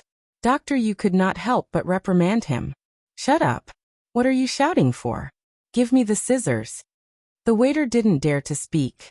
He didn't know who the person on the bed was, but it didn't seem to have much to do with that girl, right? After all, this person was thin and had a rough face. He looked like one of those laborers. There was no telling who this guy had offended, but he was probably saved by Miss Gu out of kindness.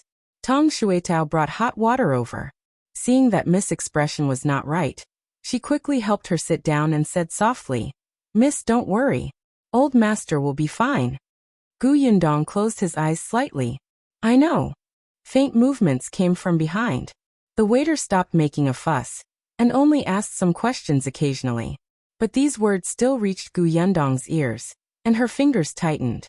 After a long time he heard Dr. Yes' voice. "Mississippi." He had heard the waiter call her Mississippi. This patient's injuries are a little serious. Ill-treat him for the time being, but the medicine to be used later is probably not cheap. You hear? Gu Yundong took out a banknote. Give him the best medicine to minimize his pain. Don't leave any future troubles. If you need anything, just tell me. I sure. Seeing that she did not look very well dressed, Dr. Yu was a little worried before. When he saw that she had taken out 100 taels of silver, he hurriedly agreed. The waiter could not help but widen his eyes. Wasn't this someone she had casually saved on the way? Wasn't this too generous? The doctor had already walked to the table. He took a brush and paper and wrote down the prescription. Then he handed it to the waiter. Please make a trip to our family's medical center to get these medicine. The waiter quickly took it and agreed happily. He was smart and knew that this girl seemed to value the man on the bed. If he helped her run more errands, he would definitely be rewarded. After the waiter left, Dr. Yu washed his hands and walked to her side to tell her about Gu Dajiang's condition. There are 3 most serious injuries on the patient's body. One of them is a burn on his shoulder. It should have been scalded by boiling water. This is fine. I've squeezed out the mucus in the bubble. I'll apply the ointment later and it'll be fine when new skin grows in the future. Gu Yundong exhaled slowly and nodded slightly. The second was when he was hit by a heavy object on the fingers of his left hand. 2 of the bones in his fingers were broken. As soon as Dr. Yu finished speaking, Tong Shuetao covered her mouth and gasped. Dr. Yu looked up at her and continued to say to Gu Yundong, who had a tense expression, Oh, use a splint to fixate the fingers. He has to recuperate slowly. It's best not to carry heavy objects in the future. Chapter 451. Miss something. The third injury is the injury on his back. Dr. Yu sighed. This is the most serious. The person who hit him is not skilled. His external injuries are serious, and his internal injuries are not easy either. Internal injuries? Gu Yundong immediately thought of the bottle of internal injuries medicine that Shao Qingyuan had given her. She quickly searched her sleeve and actually took out the small porcelain bottle from her space. She said to Dr. Yu, "This is medicine for internal injuries. Take a look and see if it will conflict with the medicine you prescribed." Dr. Yu was stunned for a moment. He poured out a pill and sniffed it. Then he scratched it with his nail and tasted a bit. After a while, his eyes lit up and he hurriedly nodded. "It's useful. Oh, feed him one now." He took the medicine and quickly crushed it. He mixed it with water and fed it to Gu Dajiang. Seeing that he had consciously swallowed it, the doctor heaved a sigh of relief and came back to say, "You also need to pay more attention to his external injuries. This wound is prone to festering pus, and it may cause a fever. That's very dangerous." Gu Yundong knew that if the wound was not treated properly, it was easy to get inflammation and infection, especially in this weather. One could get a fever if they were not careful. In this era, it was very easy to lose one's life if one had a fever. Dr. Yu told her all the things she needed to pay attention to. At this moment, the waiter returned with the medicine. He first took the ointment and applied it on Gu Dajiang before getting the waiter to go to the kitchen to boil the herbs. By the time he was done, several hours had passed. Dr. Yu helped Gu Dajiang put on his clothes before getting up to wipe his sweat. He said, "It's up to him now. If there's anything wrong, get someone to look for me. If his condition improves, I'll come over tomorrow to change his medicine." "Thank you, Dr. Yu." Gu Yundong sent him out gratefully. The waiter also went downstairs smartly. After a while, he brought the food over. "Miss, it's already late. You should eat lunch first." "Put it down. It's been hard on you today. You should eat too." "It's not hard. I'll go out first. Miss, enjoy your meal. If you have any instructions, feel free to call me." He left the room and closed the door gently. "Miss, let's eat first." Tong Shuetao called her softly. It was rare for her to speak softly, because Miss seemed to be in a bad mood, and Master's condition was not optimistic. Gu Yundong was not in the mood to eat. She let Tong Shuetao eat first, but she walked to the bed and sat there looking at the unconscious Gu Dajiang.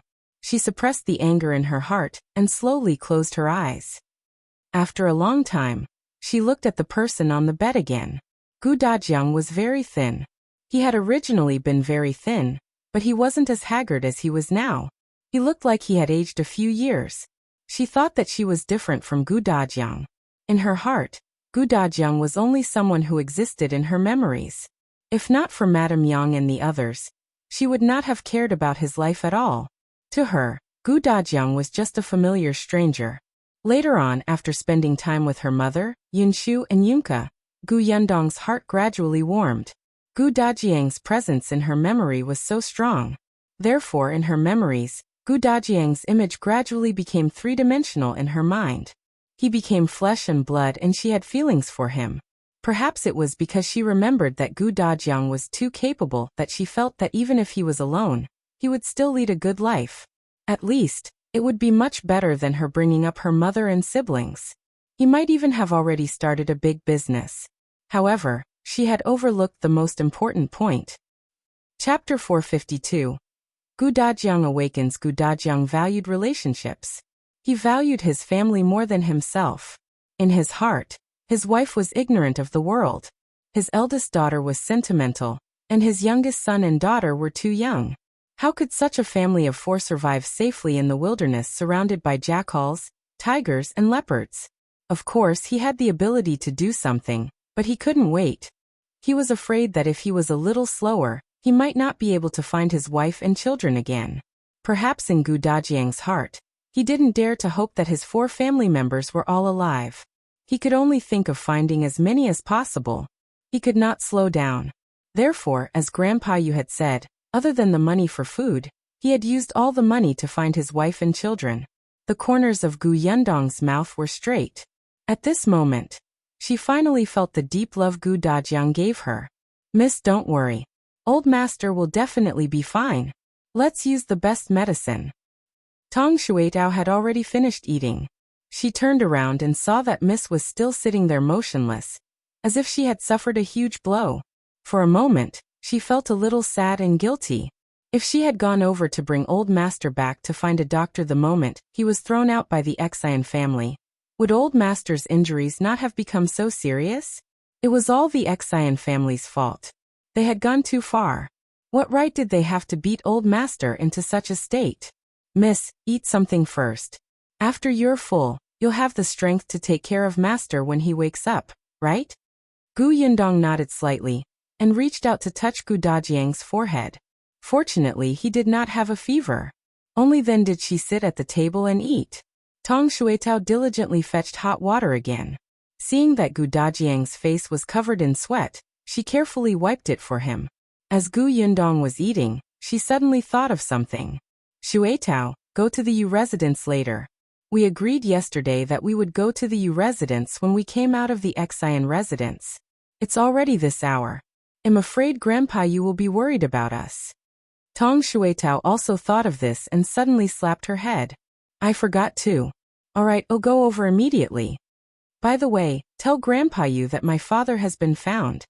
After a pause, she added, don't say anything about him being injured. Understood, Mississippi. After Tong Shuetao left, only Gu Yundong and Gu Dajiang were left in the room. She twisted the handkerchief again and wiped Gu Dajiang's face. Unexpectedly, just as she approached, the person in front of her suddenly opened her eyes. Gu Yundong was stunned. Gu Dajiang was also stunned. He looked at Gu Yundong with uncertainty.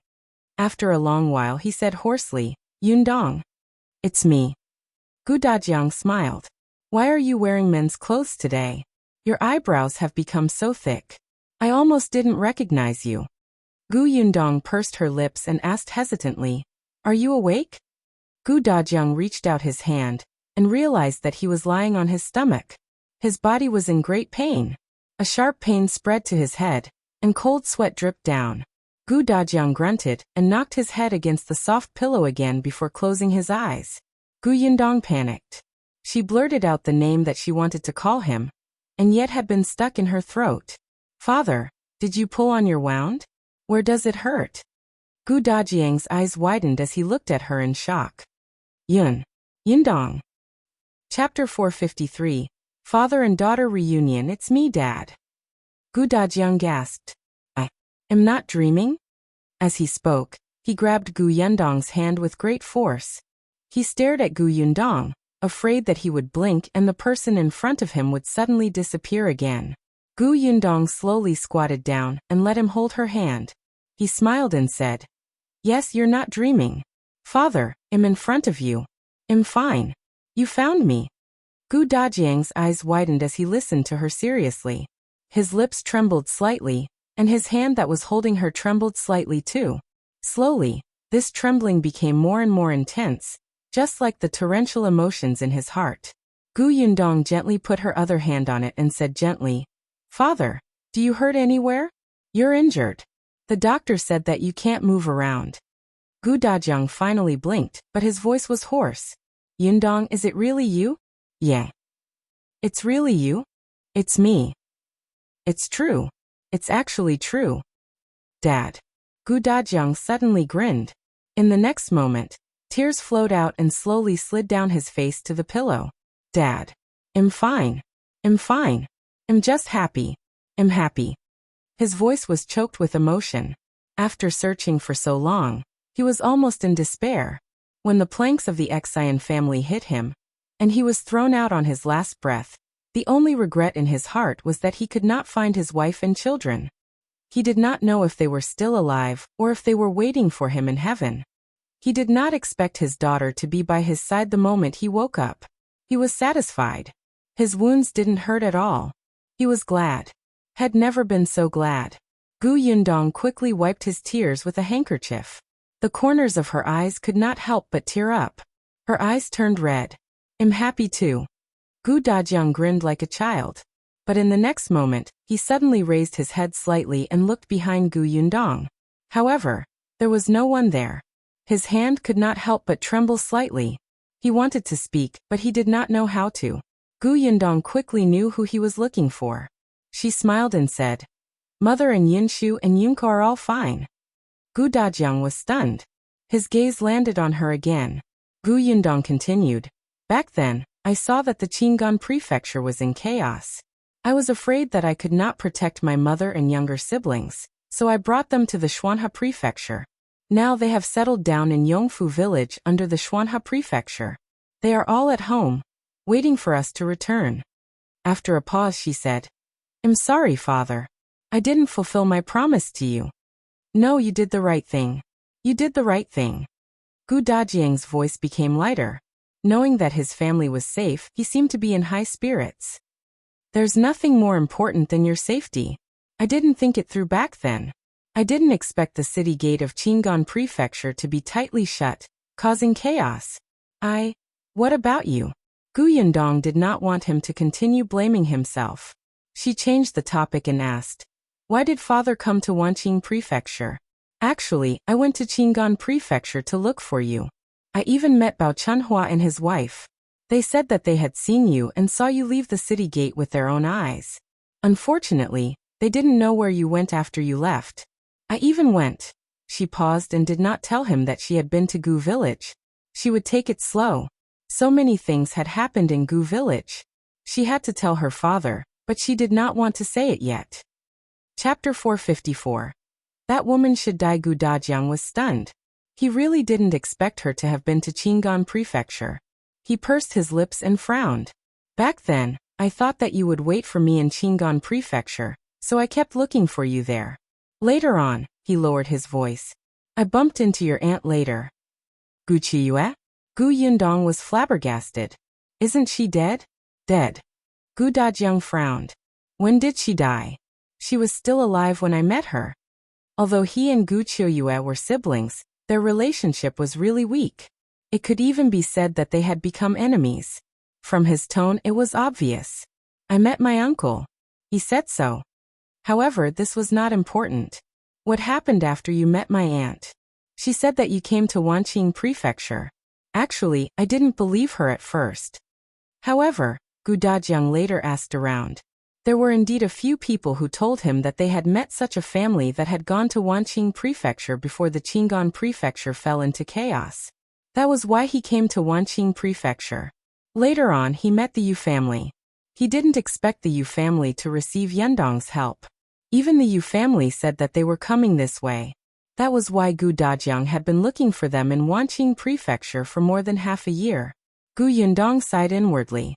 It was really a freak combination of factors. They missed each other just like that.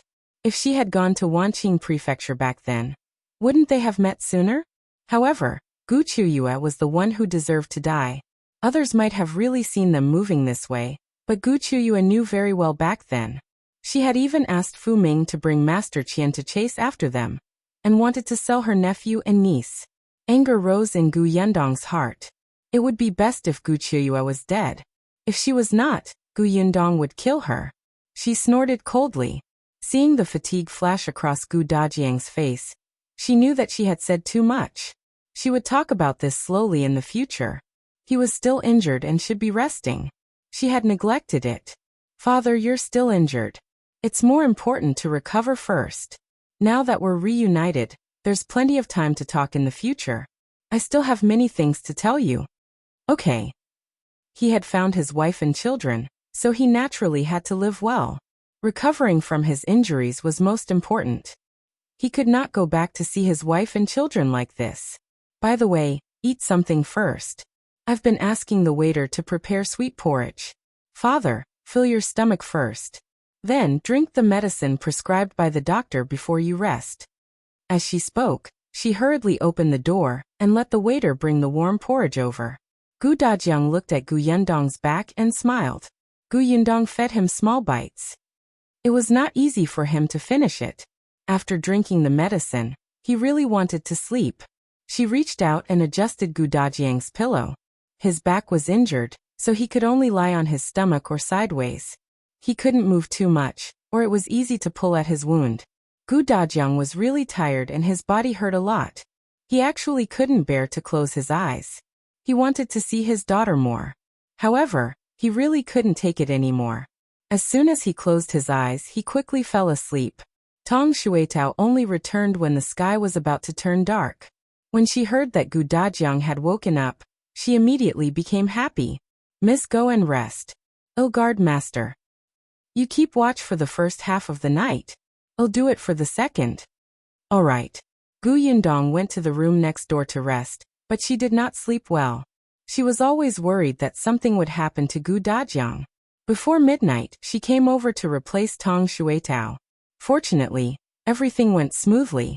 Gu Dajiang didn't have a fever, and his injuries were recovering. Chapter 455. Yundong is really good looking after dawn. Dr. Yu came over again. After showing it to Gu Dajiang, he heaved a sigh of relief. I'll change his bandage first. Continue taking the medicine I prescribed yesterday. Thank you, Dr. Yu. Gu Dajiang was in a deep sleep, but he was still woken up by the pain of changing the bandage. When Dr. Yu saw him open his eyes, he smiled kindly. How do you feel? Does it hurt anywhere? Do you feel choked or difficult to breathe?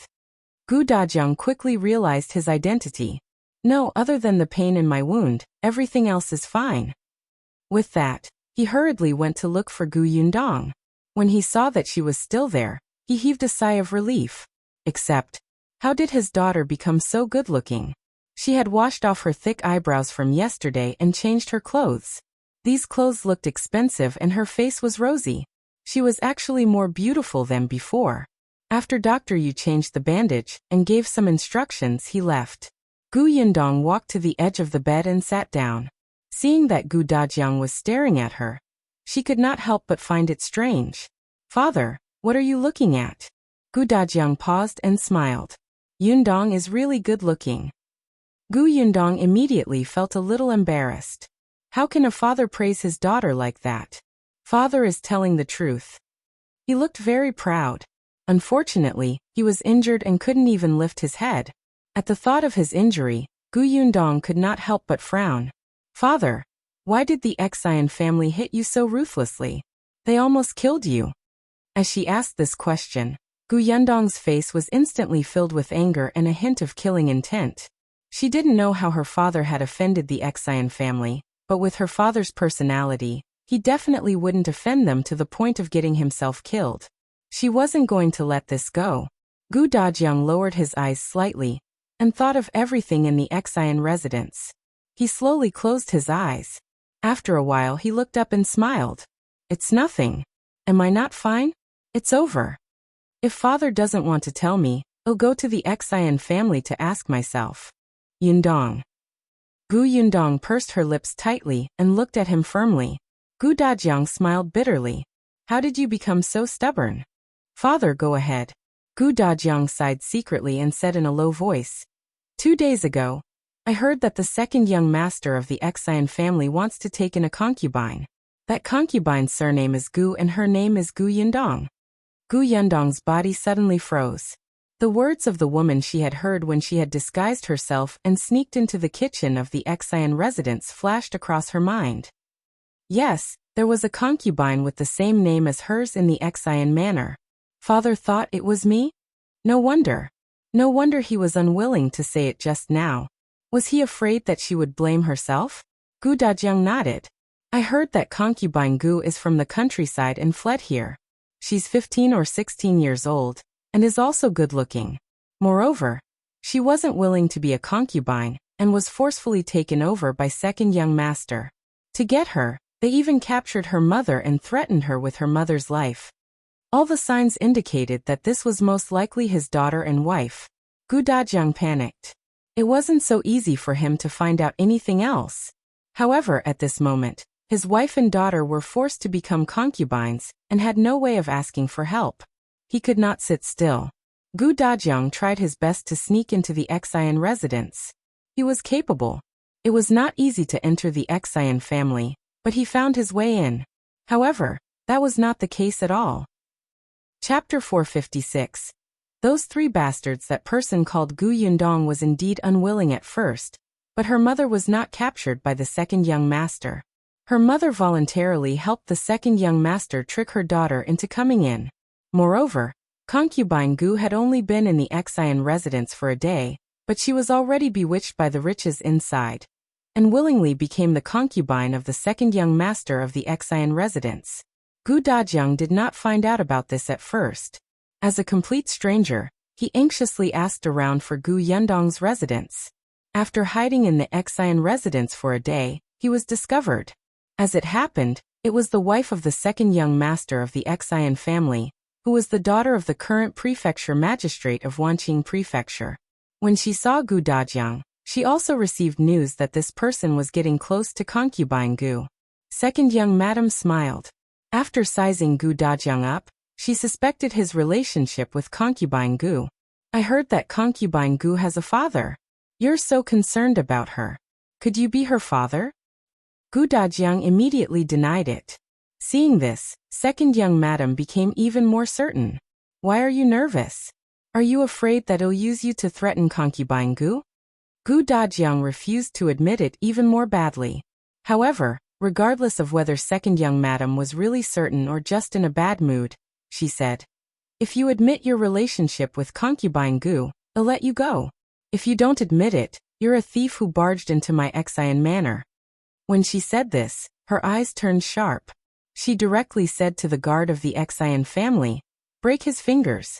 This is the price for daring to break into the Xian residence. Gu Dajiang didn't even have time to explain before his fingers were pressed to the ground. The guard knocked him over with a stick. He fell back in pain, but a maid behind him poured a hot teapot on him. In an instant, he was so hot that his entire body convulsed and his shoulders immediately blistered. However, his torture was not over yet. Someone had told concubine Gu. Concubine Gu brought second young master over, and said that second young madam had deliberately found someone to impersonate her father to ruin her reputation. Only then did Gu Dajiang realize that he had mistaken her for someone else. Concubine Gu wasn't his daughter.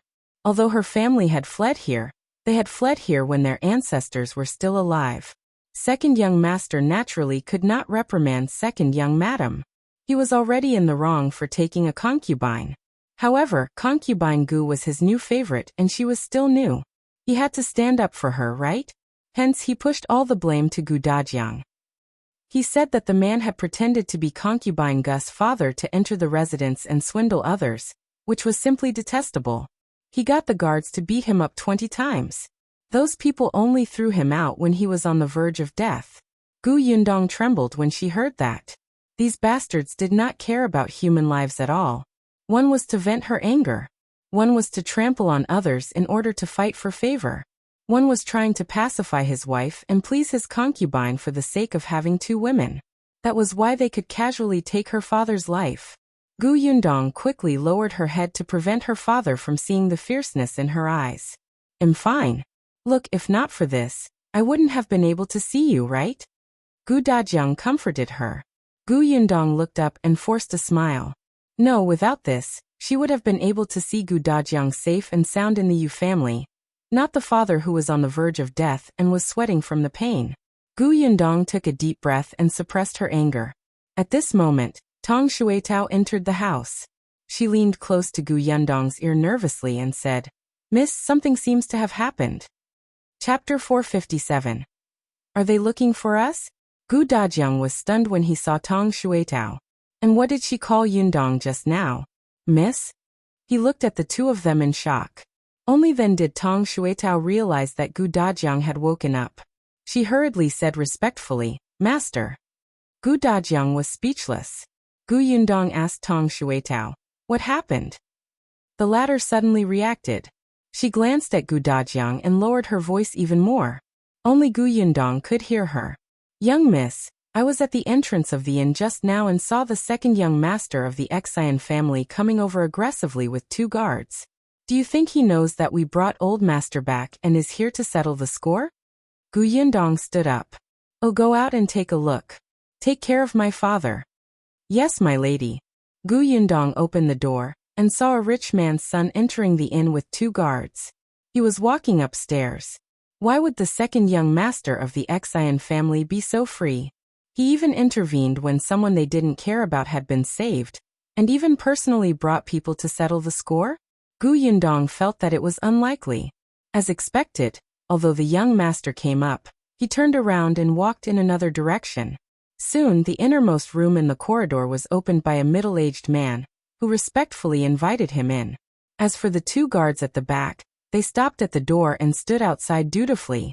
Before the middle-aged man closed the door, he said to the waiter outside, "Go make a pot of good tea." "Yes." The waiter immediately turned around and went downstairs. Yundong narrowed her eyes and immediately turned to enter the room beside her. She found the coarse linen clothes she had worn yesterday and quickly changed. Then, she casually stuffed her hair into her hat. Her eyebrows were thick, and her face was dark. Finally, he changed his shoes and came out. Coincidentally, the waiter had just gone upstairs. Yundong quickly took out a gun from her space. It was a toy gun. Because it was too vivid, Yundong used it to scare people. After all, in the apocalypse, all kinds of demons and ghosts had appeared after losing their humanity. When they saw good-looking women, they felt that they were easy to bully. Yundong had scared many people away with this toy gun. The bullet of this gun was round like a sugar ball. It would not hurt anyone, but it would definitely hurt the victim when shot from the muzzle. She aimed at the waiter's knee and fired 2 shots. The waiter bent his knees and almost threw the tray in his hand. Yundong was responsive and quickly supported him with one hand and the tray with the other. She asked in a low voice, "Are you all right?" The waiter gasped and looked up. "Miss Gu, why are you dressed like this again?" "I have something to do outside. It's more convenient to dress like this." Yundong helped her up and asked, "How are you?" "I don't know why, but my legs seem to have been hit by something." The waiter turned his head and looked, but he didn't find any stones. "It hurts a little. I think you should sit over there and rest first." But he glanced awkwardly at the tray in his hand. Yundong smiled. "I'll send it to you." "Ha!" The waiter was surprised. "Aren't you going out?" "I don't have anything urgent to do. I'm just delivering tea. I'll be done soon. Which room should I send it to?" As Yundong spoke, she had already accepted the tray. Chapter 458. Secret recording. The waiter subconsciously pointed to the innermost room. Yundong nodded. "All right, I'll do it. You've been helping me run errands for the past 2 days. Take it as my thanks." Before anyone could react, she had already left with the tray. Only then did the waiter reach out and rub the bend of his leg. Then he stood up straight and walked for a while. It didn't hurt anymore? He let out a sigh of relief and immediately thought about it. That's not right. He was so diligent in running errands for Miss Gu, because he wanted a bonus. Could it be that Miss Gu was helping him deliver tea because she didn't want to pay him? The waiter cursed and wanted to change back. But when he walked over, he realized that it was too late. Yundong had already knocked on the door and entered in a flash. There were only 2 people in the room. One was a young master. He was the second young master of the Xie family, Xie Zhiyuan. Opposite him was a middle-aged man. No one knew who he was. The 2 of them stopped talking when they saw her enter. Xie Zhiyuan even stood up and instructed the 2 guards to remind him to buy something when they returned. After Yundong put down the teapot and poured a cup for each of them, the middle-aged man said, "All right, you can leave." "All right, please enjoy," Yundong said in a rough voice and turned to leave. Unbeknownst to anyone, she had placed a recording pen in the compartment under the table and covered it with a tablecloth before leaving. The phone she used to scare Ping Zhongfei last time was almost out of battery. It was better not to take it out. Moreover, the phone was too big of a target and would be easily discovered. The recording pen was small, so it was easier to hide. Yundong held the tray and left the room respectfully with her back arched. It was only when she walked out of the 2 guards' sight that she straightened her back. Unexpectedly, before she could go downstairs, she saw the waiter walking over anxiously. Miss Gu, actually you don't have to help me. You're a guest of the inn. How can I tire you out? Besides, it's only right for me to run errands for you. You even rewarded me last time." Yundong was so angry that she wanted to laugh. She threw the tray to him. All right, it's just a small matter. Look at how nervous you are. I won't tell your shopkeeper that you're lazy. The waiter wiped the sweat from his forehead and smiled awkwardly. Yundong gave him a piece of silver. Let me ask you something else. The waiter's eyes suddenly lit up, and he heaved a sigh of relief. Fortunately, Miss Gu still needed him. It seemed that she was really kind just now. She was indeed a beautiful and kind girl. He immediately patted his chest and said, Miss, if you want to know anything, feel free to ask. I want to ask, where is the nearest fair brokerage? Miss, do you want to buy servants? Yes. This was not a problem. The waiter quickly told Yundong about the two most reputable brokers in the vicinity. So you're dressed like this to buy someone from the brokerage. That's good. You don't look like you'll be easily scammed. If she dressed like a young lady from a rich family, those people in the brokerage would definitely treat her as an ignorant girl. Yundong was speechless. She nodded affirmatively. Yes. As she spoke, someone called for the waiter. He quickly turned around and went downstairs. Only then did Yundong shake her head and push open Dajiang's room. Unexpectedly, the moment she entered, she saw Dajiang and Tong Xuetao looking at each other in silence. Chapter 459. Fatherly love. Yundong closed the door and asked curiously, What's wrong? Tong Xuetao shrank her neck and looked a little guilty. On the other hand, Dajiang turned to look at his daughter and saw that she was wearing the same clothes as yesterday. Although he felt strange, he didn't ask further. However, he glanced at Tong Xuetao and said, This? Miss Tong said that she's the maidservant you bought? Her entire family is servants of the Gu family? At this moment, Dajiang still didn't know that there were 6 people in the Tong family. He thought that it was just her parents and her. Yundong looked at Tong Xuetao, who laughed dryly. I thought Miss had spoken to Master, so. Yundong could not help but laugh. She had thought that something was up. Father, I have something to tell you too. I plan to buy 2 more servants to take care of you. She sat beside Dajiang. Seeing that he was in good spirits, she couldn't help but smile. Dajiang was stunned. He wanted to shake his head, but he realized that it was inconvenient. He hurriedly said, No need, no need. Why would I need servants? Father, you're injured now. Someone has to take care of you. She and Tong Xuetao were both women, so it was inconvenient for them to wipe his body. Previously, she had asked the waiter to help, but he was already very busy. Yesterday, he had helped Dr. Yu for most of the day and was even scolded by the shopkeeper. If it weren't for the silver bonus, he probably wouldn't have treated her well today. Dajiang also reacted. He did need help in this state. Previously, it was Dr. Yu who had brought him the chamber pot for him to relieve himself. Embarrassment flashed across his face. He agreed after all, but 1 is enough. I don't need 2. It'll be better soon. Don't waste money. Yundong squatted down. Father, I'm doing a small business now. I have money. Although it's not much, it's enough to buy 2 servants. Yes, compared to the Xian residents, she was still very poor. However, Dajiang had a serious expression. Just 1. It's not easy to do small business now. Save the silver as your dowry in the future. His daughter was already 15 years old. She would be of marriageable age soon. When the time came, it would be time to discuss marriage. In the past, when he was in the old Gu family, he was worried that his father and stepmother would cause trouble, and that Yundong would not be able to find a good husband. Now that he had left the place and Yundong was so good, she would definitely be very happy in the future. Thinking of this, Dajiang couldn't help but feel relieved. Seeing how insistent he was, Yundong had no choice but to agree. Father, rest first. I'll be back soon. Be careful. When you look at people, don't judge them by their appearance. You have to see if they're honest. Those brokers are very smart. We won't buy any if the price is high. We can hire people too. Also, remember to buy just 1.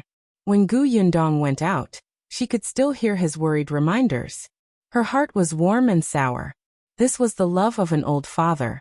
Even though he knew that she already started her own small business, even though he knew that she could bring his mother and siblings all the way to the Xuanhe Prefecture, in his heart, she was still a child who had not grown up. No matter what she did, he would always be worried. Although Madame Yang was her mother, her situation was special. She looked more like her child. Now in front of Gu Dajiang, she was the daughter who needed his care. Even though he was lying in bed and couldn't do anything, Gu Yundong's smile widened. Looking at the sky outside, it seemed to be filled with joy from head to toe. Chapter 460. Xue Rong. When they arrived at the brokerage, Gu Yundong looked for the broker that the waiter had introduced. Hearing that she only planned to buy one person, the broker was still smiling and her attitude was exceptionally enthusiastic. "Miss, are you planning to buy a man or a woman? What's the age requirement? Is there any taboo?" Gu Yundong did not speak in a rough voice. It was too tiring. She had changed into men's clothes purely to deliver tea to the second young master of the Xie family. Now that she spoke, her voice was delicate and tender. The broker immediately recognized her gender. Gu Yundong sat in the reception room and took a sip of tea before saying, "I want a man. He must be agile, honest and strong. There's no taboo." "All right, wait a moment, Mississippi." The broker smiled and went out. After a while, she brought a row of men in. This prefectural city was different from the county city. There were many people. Gu Yundong raised her head and listened to the broker's introduction. This one used to be a stable driver. The previous owner thought that his driving was unsteady, so he sold him. This person is selling himself.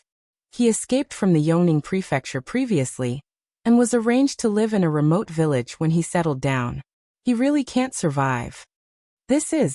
The broker described the experiences one by one, but Gu Yundong was not satisfied with them all.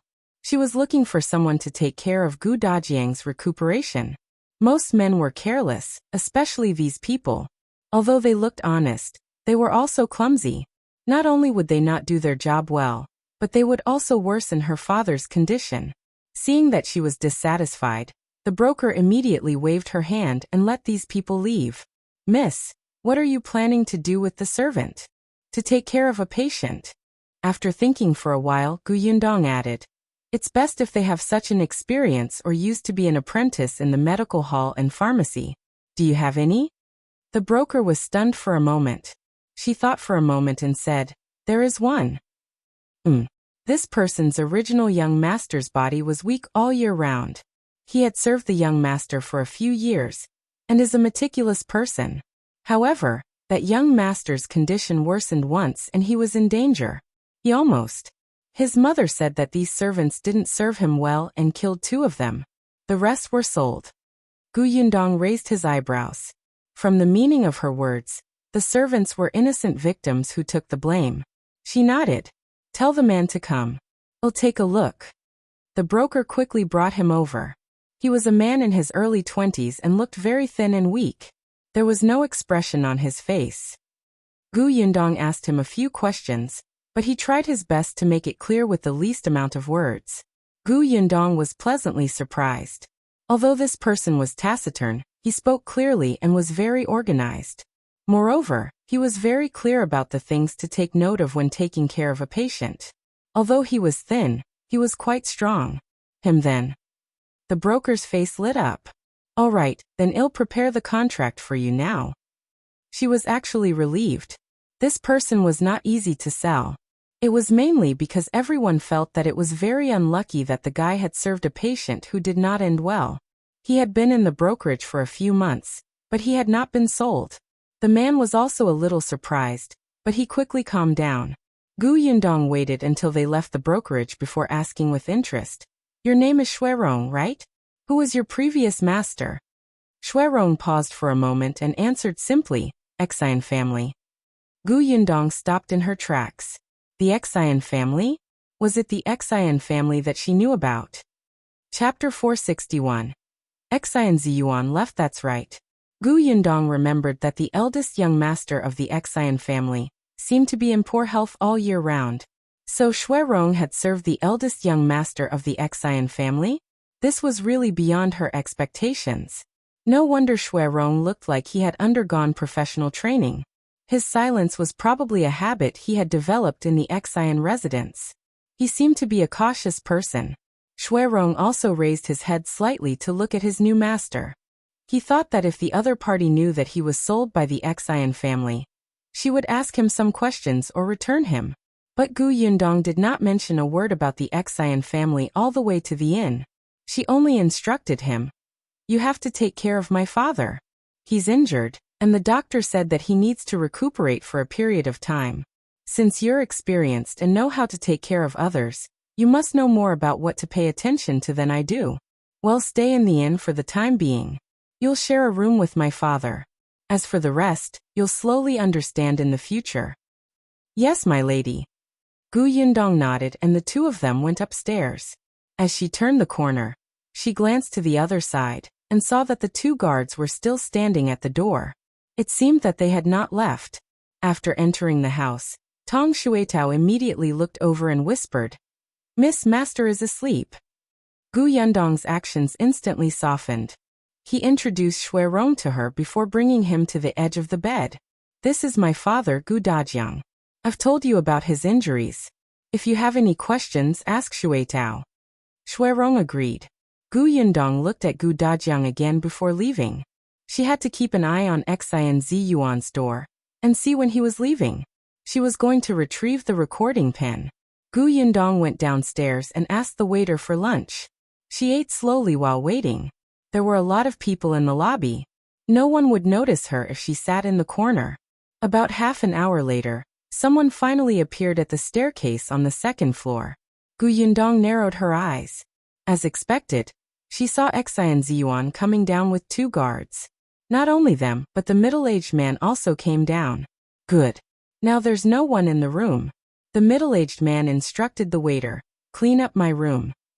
"All right," the waiter replied. He instructed the other waiter to look after the customers downstairs and went to the second floor. Gu Yundong immediately put down her chopsticks and strode after him. She went straight to the innermost room and saw that the waiter was about to bring out the teapot. He was stunned for a moment when he saw her. "Miss, why are you here?" "I was looking for you," Gu Yundong said as she walked inside. The waiter subconsciously asked, "Why are you looking for me?" He did not bother to stop Gu Yundong from entering. Gu Yundong leaned against the table. While the waiter was distracted by the noise downstairs, he quickly reached under the table and put the recording pen into his space. Then she said, "Didn't I buy someone? I've already brought him back. He's staying in my father's room now. I want to ask you for an extra quilt for him to use. Also send a lunch up." "That's easy. I'll send it over in a while. I'm not in a hurry. You can give it to him when you're free." With that, Gu Yundong left with a smile. She went straight into her room and locked the door before taking out the recording pen. She turned on the switch and listened to the contents quietly. Chapter 462. Abnormal Eldest Young Master. At first, there were some rustling sounds, but soon, the middle-aged man's voice sounded. "I heard that second young master has taken a concubine?" "What? Uncle Wei even cares about this?" "Second young master, you've misunderstood. Uncle Wei is just worried that the prefecture magistrate will be unhappy." "So what if he's unhappy? Do you think he'll stand up for his daughter and cause trouble for our Xie family?" Xie Zhiyuan's mocking voice sounded. "My father-in-law is most concerned about fame and profit. Although the Xie family is his in-law, the interests of the two families are already closely linked. What he values is the Xie family. What's a daughter?" Uncle Wei sighed. "In the end, it's not good to go too far. After all, we've slapped his face. He values the interests of the Xie family, but the second young master isn't the only master of the Xie family. Although eldest young master's body is weak, would the prefecture magistrate like him? He's a man with a strange heart. He listened to my mother's nonsense and brought those boys and girls back, hoping to make himself better. Look at how many evil deeds he's done. His hands are stained with so much blood. He's much more disgusting than me. The prefecture magistrate must hate him. Otherwise, why would he marry his daughter to me?" Gu Yundong suddenly stood up and almost knocked over the stool behind her. She gripped the recording pen in her hand tightly. What did Xie Zhiyuan just say? Boys and girls? Stained with blood? This eldest young master and that madam were actually not good people. These people from the Xie family were simply a nest of dirty rats. They stank all over. and the disgusting feeling emanating from their bones made Gu Yundong especially uncomfortable. She took a deep, slow breath and had a sip of water before she continued to play. Uncle Wei's anxious voice came from inside. Second young master, be careful with your words. You can't spread these words around. Otherwise, not only will your brother's reputation be ruined, but the entire Xie family will also be criticized. At that time, the one who will suffer the greatest loss will still be second young master. Alright, I won't say anything, okay? Xie and Zhiyuan seemed to be very impatient with Uncle Wei's teaching. However, the two of them seemed to have a good relationship. Uncle Wei should be a servant of the Xie family. Gu Yundong had also seen with her own eyes how respectful he was to Xie and Zhiyuan. However, when they spoke now, there was a hint of intimacy and familiarity between the two of them. Xie and Zhiyuan at least treated him as half an elder. Gu Yundong memorized Uncle Wei before continuing to listen. It was still Xie and Zhiyuan who spoke. That trivial matter in our family is not worth talking about. Did you have any good news when you came back this time? Uncle Wei sighed. Everyone in the capital has already arranged for it. Those people took the money but didn't do anything. They know that the late emperor has died. Our Xie family isn't as popular as before, so all of them are shirking it. So you didn't get the sugar deal? White sugar is a business of the imperial court. The emperor can give it to whoever he wants. If the late emperor was still around, the white sugar business of Wanqing Prefecture would definitely belong to the Xie family. However, the current emperor values the Duan family more. The Duan family's momentum has not decreased in the past 2 years. If our Xie family did not have a good relationship with the prefecture magistrate, we would probably be trampled under the feet of the Duan family. However, the officials of the Xie family, who were on good terms with the capital in the past, are not related to the white sugar business. Moreover, the production of white sugar is limited. Every prefectural city won't obtain much. Xie and Zhiyuan seem to have stood up. Then should we give up on the sugar business? Not really. Actually, I also heard another piece of news this time. What? Chapter 463. Targeting the Gu family. It said that this method of making white sugar was developed by a farming family in the Xuanhe prefecture. Later on, they offered it to the imperial court. However, that farming family had always been making sugar and trading it. Therefore, the imperial court no longer found anyone to sell white sugar in the Xuanhe prefecture. A farmer? Xie Zhiyuan's voice was instantly filled with excitement. Gu Yundong suddenly frowned. Were they talking about her family? F***ck, she was actually targeted. Qin Wenzheng, you big idiot, you have to stop them. Uncle Wei's voice sounded again. That's right. Unfortunately, we can't interfere with the Xuanhe prefecture. That prefecture magistrate Dai is not an ordinary person. Why can't we? It's not like we're going to take root in the Xie family and do business. Let's go to that farmer in secret and ask him to hand over the secret recipe for making sugar. We'll give him some benefits later. Won't everyone be happy? Uncle Wei said helplessly. So what if we obtain the secret recipe to make sugar? Do you dare to make it in private and sell it? Now the business of white sugar is controlled by the imperial court. If the emperor finds out, the Xie family will not be in a good state.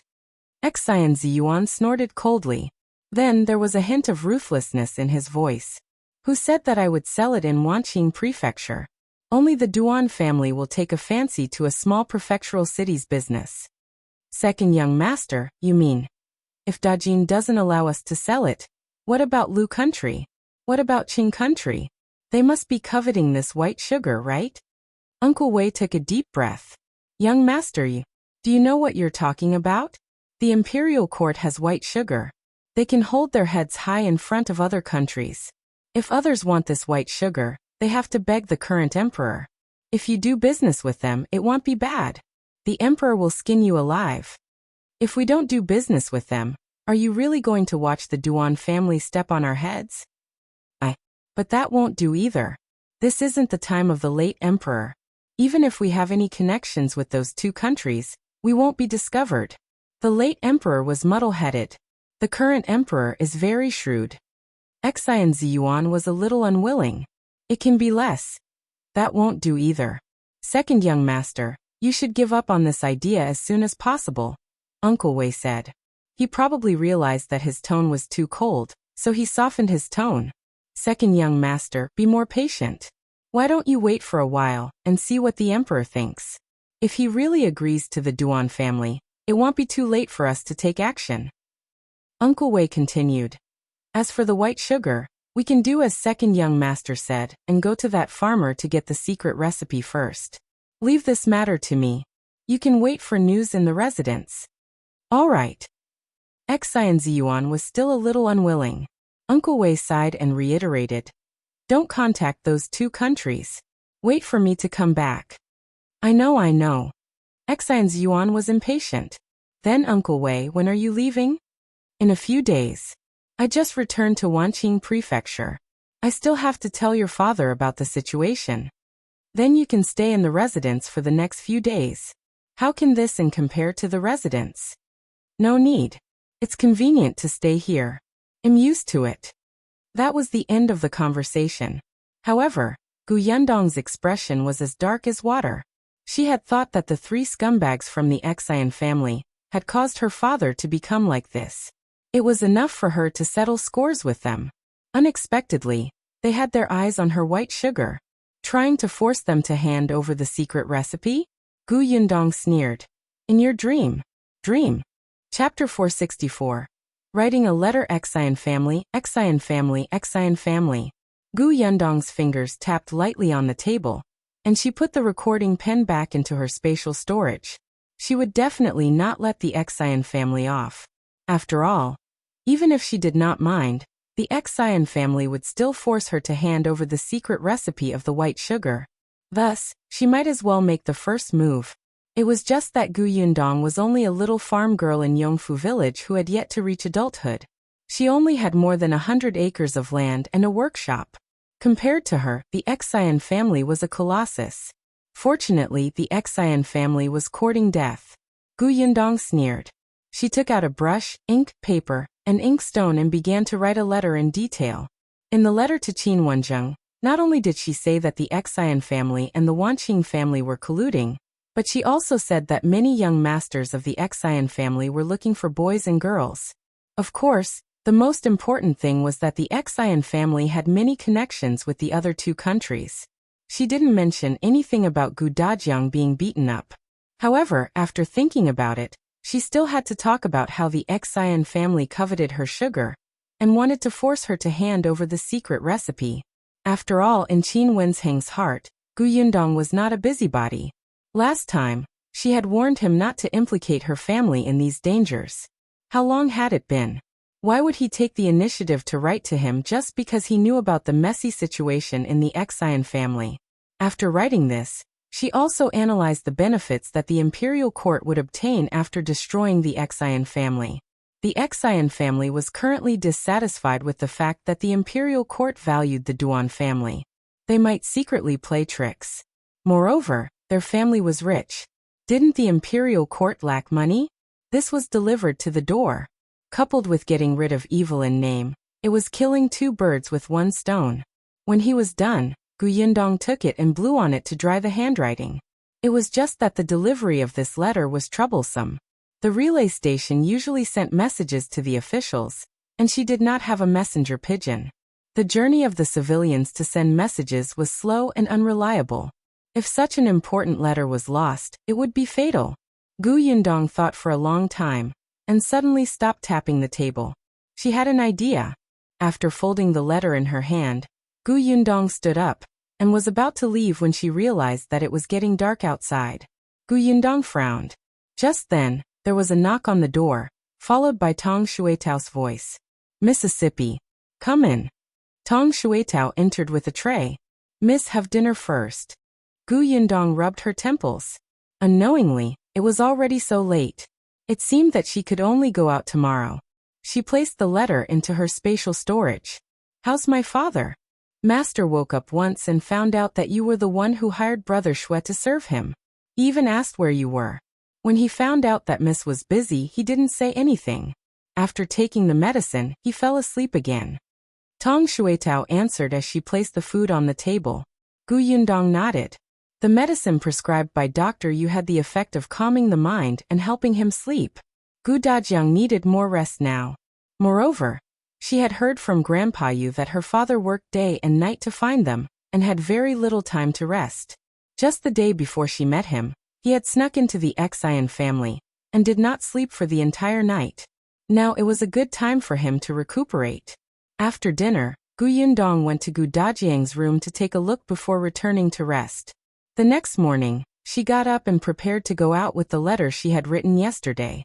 Unexpectedly, as soon as she opened the door, she saw Xue Rong coming out from next door. Moreover, it seemed like he was going out. Chapter 465. Old father's heart. When he saw Yundong, Xue Rong greeted her respectfully. Yundong asked, "Where are you going so early in the morning?"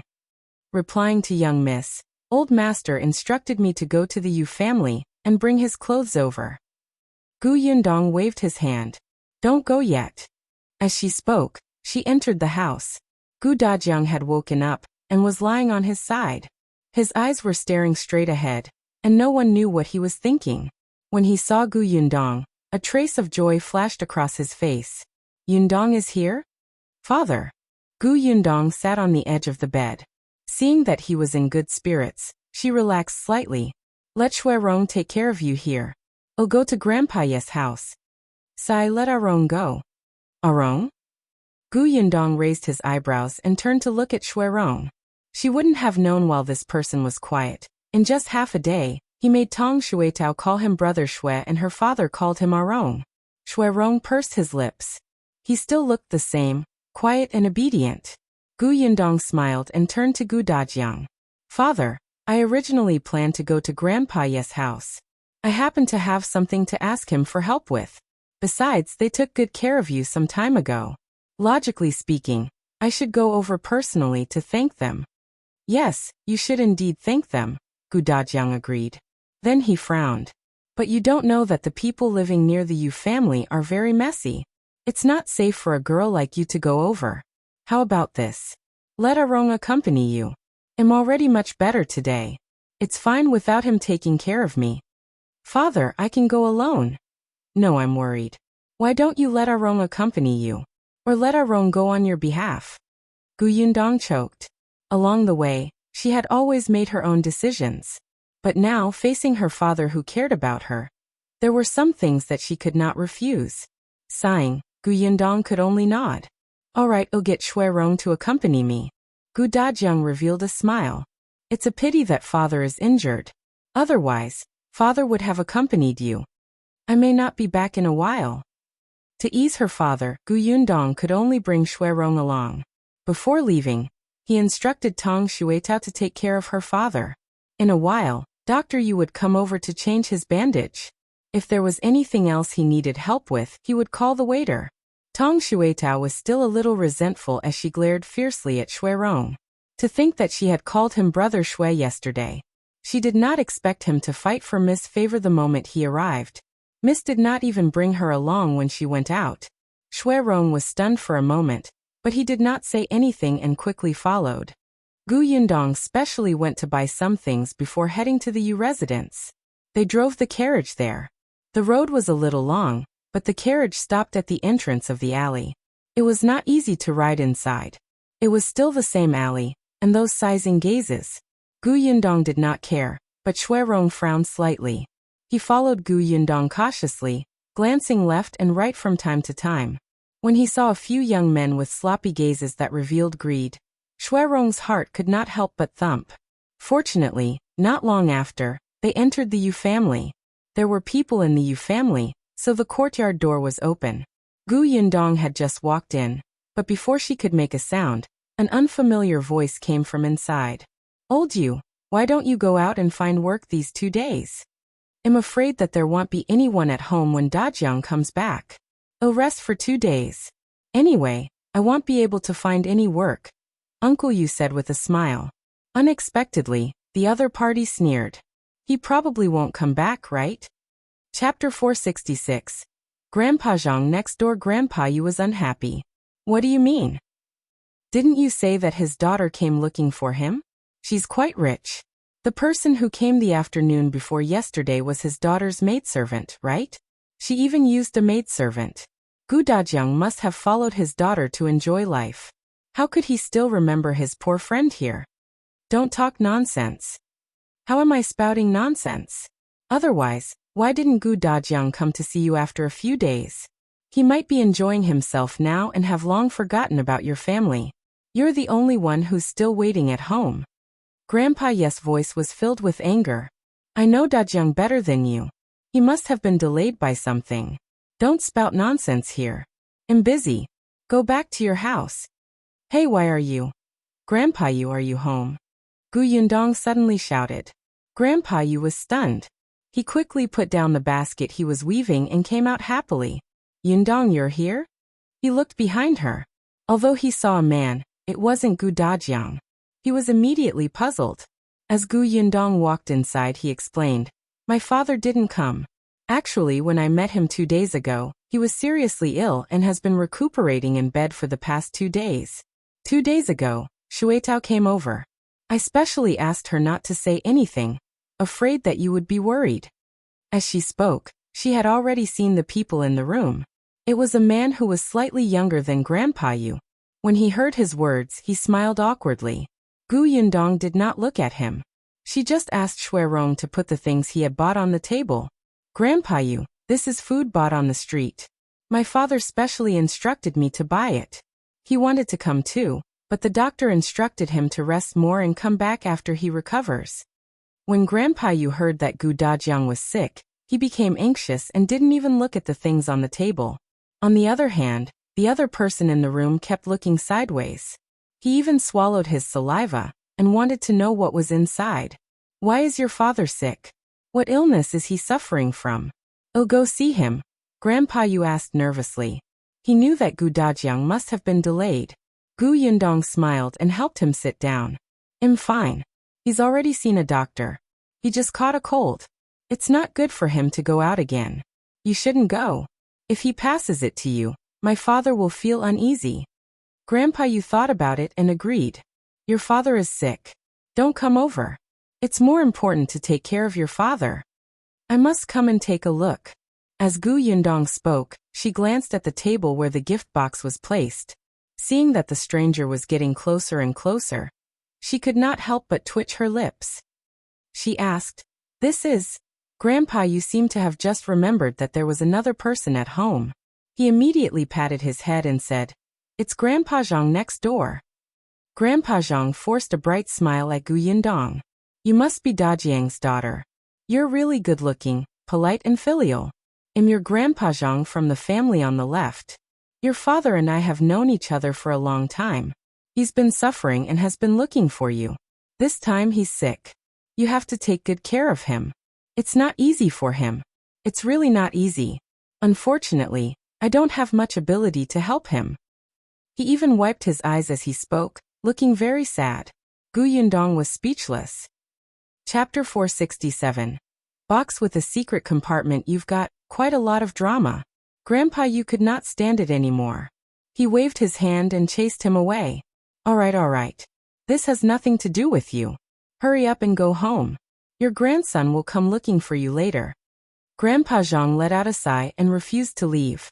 I'm talking to him. Why don't you know any etiquette? How can you chase a guest out? I haven't forgotten what you said just now. Why don't I have a good talk with the Gu family's girl? Grandpa Zhang immediately fell silent and snorted. Seriously, if you want to leave, so be it. You're too much. With that, she hurriedly left. Grandpa Yu closed the courtyard door and blocked the view outside. He then came back to greet Gu Yundong. Come. Yundong, take a seat first. He poured 2 glasses of water for her. Why did you bring anything?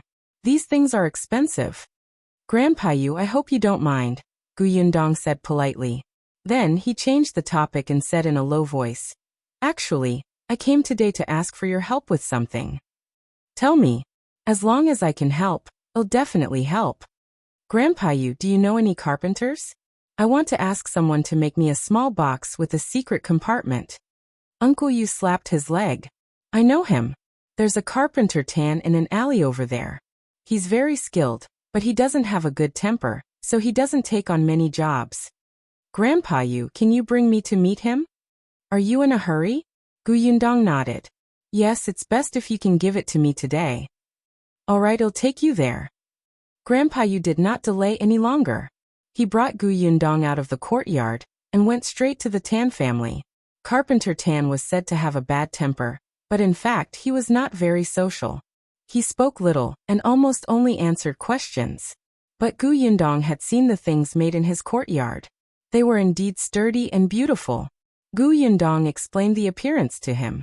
It was actually not complicated and was not big. It was just a small rectangular box that contained hairpins. The most important thing was the secret compartment. This had to be made solid. Carpenter Tan's movements were very fast and skilled.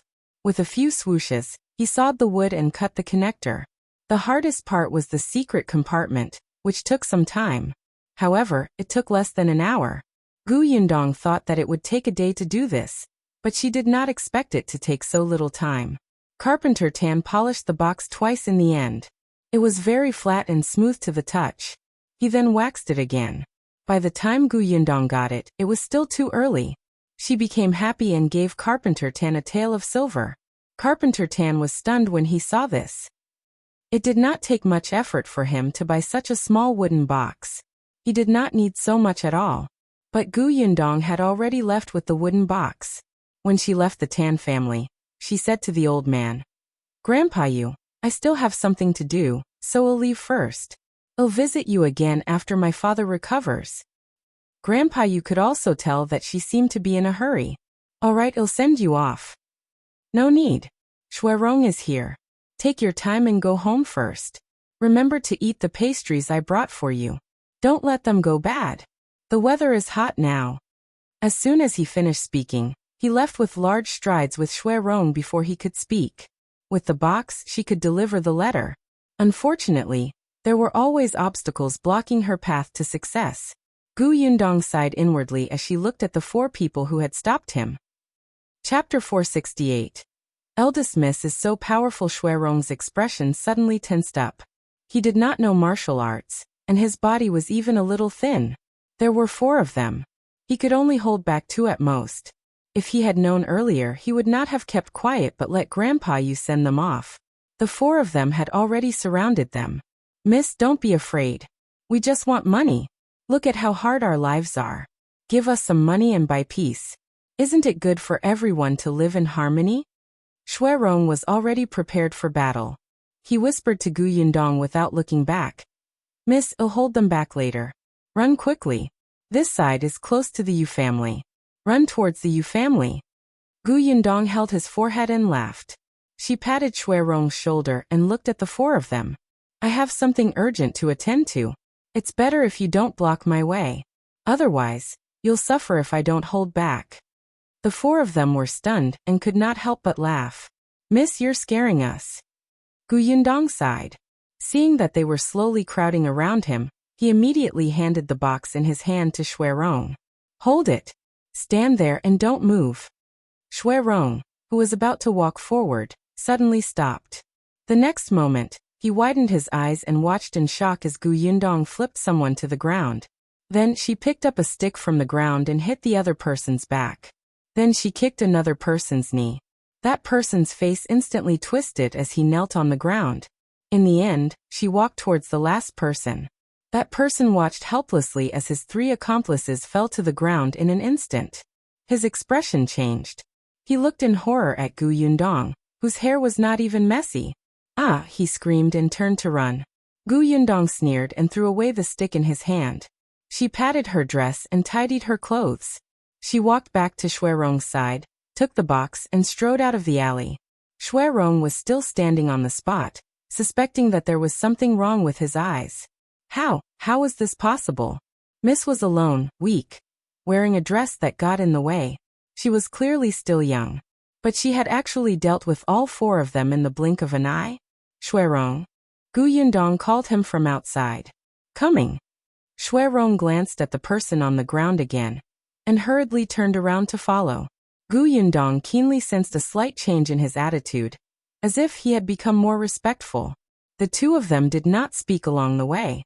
They were about to reach the entrance of the inn.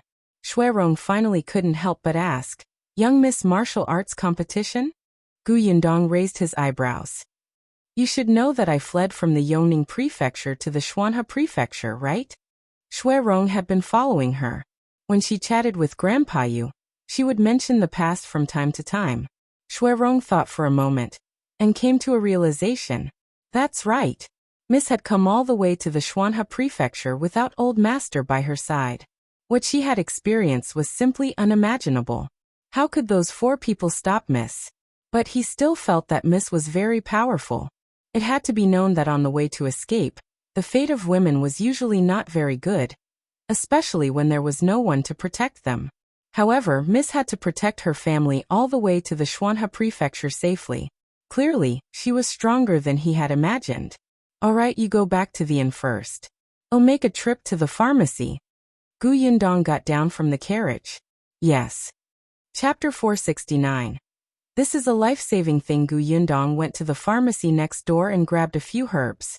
Then, she found an empty place and wrapped the letter for Qingyuan with oil paper in 2 layers before placing it in the secret compartment of the box that she had just made. She took a hairpin and placed it in the box before covering it. Then, she took the medicine bag and box to an escort company not far away. She went straight to the escort in charge. "I want to send something to Fengkai County in Xuanhe Prefecture, but the thing I want to send is very urgently needed. It's best if it can be delivered within 4 days." The escort leader frowned. 4 days?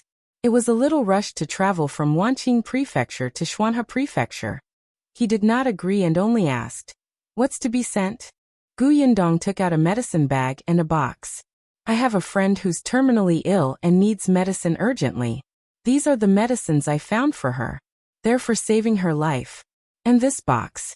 She left the hairpin inside with me. It's something her mother left for her. Let's leave it for her as a memento." The escort leader understood. This was a life-saving thing, and it didn't leave any regrets. After a pause, he looked at Yundong and said, "Well, take this escort, but you know that if we want to rush to the Xuanhe Prefecture in such a short time, not to mention traveling day and night, we'll definitely have to change horses in between. I'm afraid this price is not cheap." "I know. Hey, race 100 taels of silver. Is it enough?" The escort leader's expression relaxed a little. "That's enough." In a few days, at most 2 people were required to deliver the thing. It was not a loss to earn 100 taels. Furthermore, the journey to the Xuanhe Prefecture was very peaceful. It was not like they were escorting a large number of goods, so they would not encounter any danger. It wouldn't cost much to change horses. He just needed to make up the difference in price. Yundong discussed with the escort leader again, and gave him the address. He also repeatedly reminded him that the escort this time was for saving lives. If the item could be delivered as soon as possible, it should be delivered as soon as possible. She knew that this escort agency was trustworthy. The escort leader valued loyalty. Moreover, the escort leader had said that he would do this job himself. Yundong was relieved and turned to leave. She had no choice. If she just let the escort agency deliver the letter, she would be finished if she accidentally lost it, or if someone saw the contents. She bought medicine and made a secret compartment. Although it took some effort, it was at least safer. In the future, she had to think of a way to get some secret code or something. Her family would understand and find the information she wanted them to know. This way, she wouldn't have to worry about others seeing the letter. This time, the address Yundong gave the escort leader was Qin Wenzhang's school. She was afraid that someone would know about Qin Wenzhang, so the recipient was simply Gu. Qin Wenzhang was such a smart person. When he saw the medicine packet, he should be able to guess that she had sent it to him, right? After all, he knew that she had come to Wanqing Prefecture to look for medicine. She had given him medicine for no reason. And there was also an inexplicable hairpin and box. He would definitely notice that something was wrong. He was a young top scholar after all, so his brain worked quickly. Yundong expressed that she was very confident in Qin Wenzhang. Hopefully, he would not want to disappoint him. As for the 100 taels of silver, she would get it back from the Xian family. After she was done, she turned around and walked towards the inn. Before leaving, She even went to the ready-to-wear shop to buy a few sets of clothes for Gu Dajiang and Xue Rong. When she went to Grandpa Ye's house, she didn't bring Gu Dajiang's 2 sets of tattered clothes back. She couldn't wear those clothes at all. They were all patched up. Could it be that she was wearing the clothes cleanly and let her father wear dirty clothes? Carrying his clothes, Gu Yundong's footsteps became much lighter. Unexpectedly, as soon as he entered the inn, he saw a familiar middle-aged man. Wasn't this the man who was talking to Xie and Zhiyuan in the room that day? Chapter 470. So powerful. Gu Yundong remembered that he said that he would personally make a trip to the Xuanhe Prefecture in a few days to look for the farmer who made white sugar. Hey, if you want to go, you have to be able to do it. As the middle-aged man walked upstairs, Gu Yundong had already found an angle and walked behind a potted plant in the corner. There was no one there. She was holding the toy gun. Just as the man Xie and Zhiyuan called Uncle Wei was about to walk up the last step, she instantly hit his leg. Uncle Wei felt a sharp pain in his legs and fell to the side uncontrollably. The waiter was the first to notice that something was wrong. He hurriedly shouted, "Be careful." He wanted to rush forward to support her, but it was too late. Uncle Wei wanted to grab the railing with both hands, but he couldn't. He rolled down the stairs. A customer who was about to go upstairs subconsciously stood to the side. His hands were still tightly gripping the railing as he watched him roll down. Gu Yundong almost laughed out loud. She hurriedly covered her mouth and walked out from behind the potted plant. Uncle Wei rolled to the bottom. His face was pale, and he was sweating profusely. He held his leg and cried out in pain. As so powerful? She was afraid that the fall wouldn't be serious enough, and she wanted to stab him again later. The waiter hurriedly ran up, and the others in the hall also rushed forward to help. Instantly, there was a commotion below. As Gu Yundong walked over, she searched for the 2 bullets and quickly put away the destruction evidence. Then, without even looking at Uncle Wei, who was carried out of the door, she went upstairs. Tong Shuitao came out and asked curiously, "Miss, you're back. What happened downstairs? It's so noisy." "Oh, someone accidentally rolled down the stairs. Be careful when you take the stairs next time." "Of course, my lady." Gu Yundong entered the room. Gu Dajiang was still awake and Xue Rong was serving him porridge. "I'll do it." Gu Yundong placed the clothes on the table, took the porridge bowl, and personally fed it to Gu Dajiang. "Father, how do you feel today?" "Much better. Dr. Yu said that you gave him a lot of money. He used the best medicine, and it doesn't hurt much when I turn my body now. Seriously, if you have some money, just save for yourself in the future. There's no need to use the best medicine. Won't I recover after a few more days?" Gu Yundong fed him a mouthful. "Father, don't you want to get better as soon as possible and go back to see mother and brother and sister?" Gu Dajiang immediately stopped talking. He just opened his mouth and obediently finished the porridge. Then she leaned against the folded blanket and sighed softly. "I wonder how they are now. Yundong, tell me about the situation at home. I'm very concerned." "Okay." In the past 2 days, Gu Dajiang had either been sleeping and recuperating while Gu Yundong had been busy with other things. They really hadn't sat down properly to talk about family matters. Gu Yundong took a fan from the side and fanned him. The weather was already hot, and Gu Dajiang's wound was drenched in sweat. "Mother has always been thinking about father. She has dreamed of you several times. Moreover, mother's illness has a high chance of being cured. We found an imperial physician who gave mother an acupuncture session. Although she hasn't recovered now, it won't worsen in the future. He said that as long as he finds the last medicine, he can completely cure mother." Gu Dajiang's eyes lit up when he heard that. He was slightly excited. "Really? Of course it's true. Actually, I came to Wanqing Prefecture this time to look for that medicine." Chapter 471. Let's say something delightful. What medicine? "It's a medicine called by Musi. Don't worry, father. I already have clues." Xue Rong, who was standing behind Gu Yundong, was slightly stunned. However, he quickly regained his composure. Gu Yundong glanced at him from the corner of her eye before continuing to say to Gu Dajiang, "Father, don't worry about mother. This kind of thing can't be rushed. When we find by Musi, everything will naturally be fine." Gu Dajiang nodded. "Yes, there's no hurry. I've already waited for so long. I don't mind waiting a little longer. Besides, even if Lu Nyang couldn't recover in her lifetime, he would still take good care of her. Gu Yundong saw that he was a little sad and immediately changed the topic. On the other hand, Yunshu is much more lively now. He's already in school. Gu Dajiang immediately said in surprise, "He went to study?" That's right. His master used to be the top scholar. The students he took in were all of good character. He was the youngest among his classmates. Everyone took good care of him. Now he's so happy that he forgets about home. The smile on Gu Dajiang's face widened. The joy on his face was obvious. Good. Yunshu is starting to read and write. He even took the top scholar as his master. This is something that many people don't even dare to think about. He will definitely be promising in the future. Gu Dajiang had thought that no matter how much his family objected, he would definitely send Yunshu to school when Yunshu was grown. He had already been destroyed by the Gu family.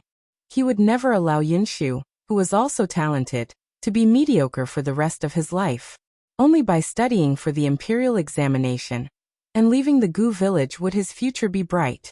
However, he did not expect that after Lu Nyang injured her head, he could not split up. Then, they encountered a famine. The family fled their hometown. Fortunately, Yunshu still went to school when he was in his initiation year. This was all thanks to Yundong. His daughter was more capable than him. What about Yunka? Gu Dajiang was most worried about her. She was too young. When she was still in the Gu family, she couldn't even walk steadily because she didn't eat well or receive good care. She had been unconscious most of the time during their escape. He often had the illusion that she was not even breathing. He was terrified. Kiki. Gu Yundong laughed. She's a little foodie now. She can eat anything. Yunshu calls her a fat chick. It makes her so angry that she keeps saying that she doesn't want her brother anymore.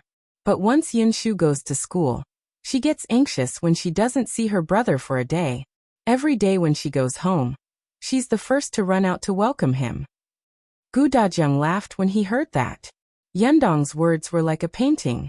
In the painting, there was Lu Nyang and his 3 children. The family was happy, warm, and blissful. He could not wait to recover from his injuries and go back. Gu Yundong said a lot of interesting things. But for some reason, she didn't dare to mention Shao Qingyuan. She felt that mentioning him in front of an old father, who had just found his daughter, would agitate him. Yes, her father was still recuperating. It was better to say something that made him happy. Gu Yundong did not say anything about Yuanji. At the mention of him, she would definitely talk about eldest Aunt Gu, who had yet to be found, and Bien Mulan, who had passed away. Gu Dajiang doted on Bien Mulan very much. If he knew that she was gone, he would probably feel terrible. Gu Yundong only mentioned interesting things until Gu Dajiang looked a little tired. Then she let him rest and went out. Xue Rong followed him out. He pursed his lips as he looked at Gu Yundong, as if he had something to say. Chapter 472. Xue Rong's Distrust. Gu Yundong walked towards her room. Seeing that he was still standing there, she raised her eyebrows and said, "Come in. Don't you have something to tell me?" Xue Rong lowered his head and followed her into the room.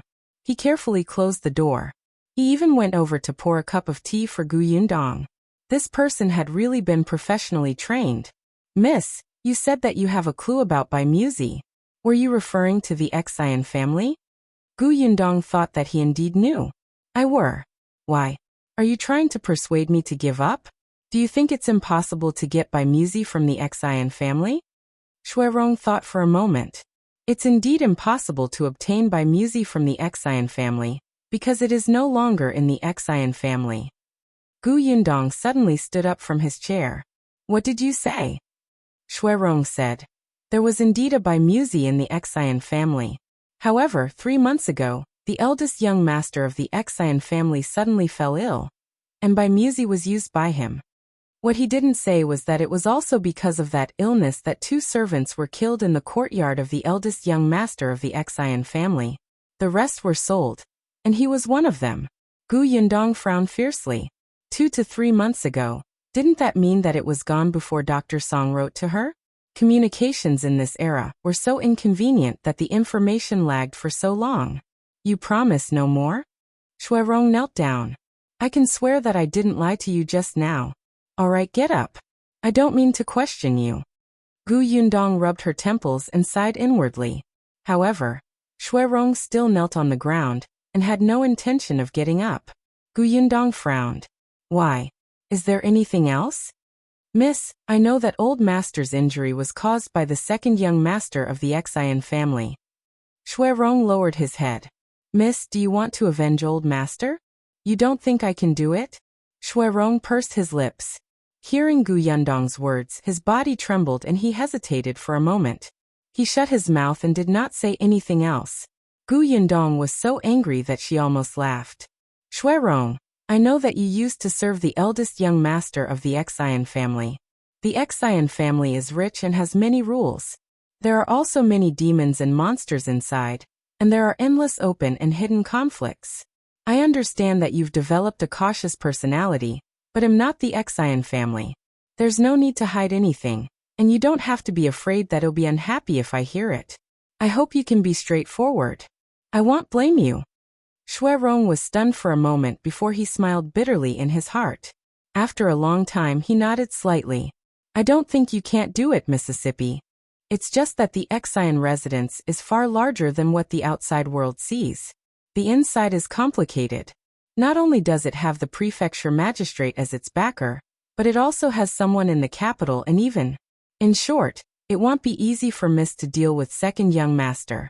Yundong sneered. After saying so much, didn't he still think that she couldn't do it? Indeed, if she was alone, she would consider it carefully. After all, dealing with the Xie family was not the same as dealing with the Gu family. But didn't the Xie family want to die? She could give them a push. All right, I know what you're saying. I know what to do. Go back and take care of my father first. Xue Rong felt that Miss would not let the matter rest, but he could not say anything. In the following days, Yundong focused on taking care of Dajiang. It was as if he had nothing else to do other than let him recuperate. Xue Rong had a very strange feeling. Miss seemed to have given up, but she also seemed to be planning something, but she did not do anything. 6 days later, when Dajiang could walk on the ground, someone came to the inn. Chapter 473:1 Am Mo Xulin. When Yundong went downstairs, he brushed past someone. When that person passed by her, he said in a low voice, Miss Gu, let's talk in private. Yundong was stunned for a moment. She turned her head and glanced at him. This person looked very ordinary, and was dressed in the same style as the guests in the inn. No one would notice him in the crowd. But Yundong could still feel that he was constantly tense. He was a martial artist. She calculated the time and roughly guessed who this person was. Seeing that she didn't say anything or respond, the other party thought that he had been too abrupt and quickly added, Mr. Qin asked me to come.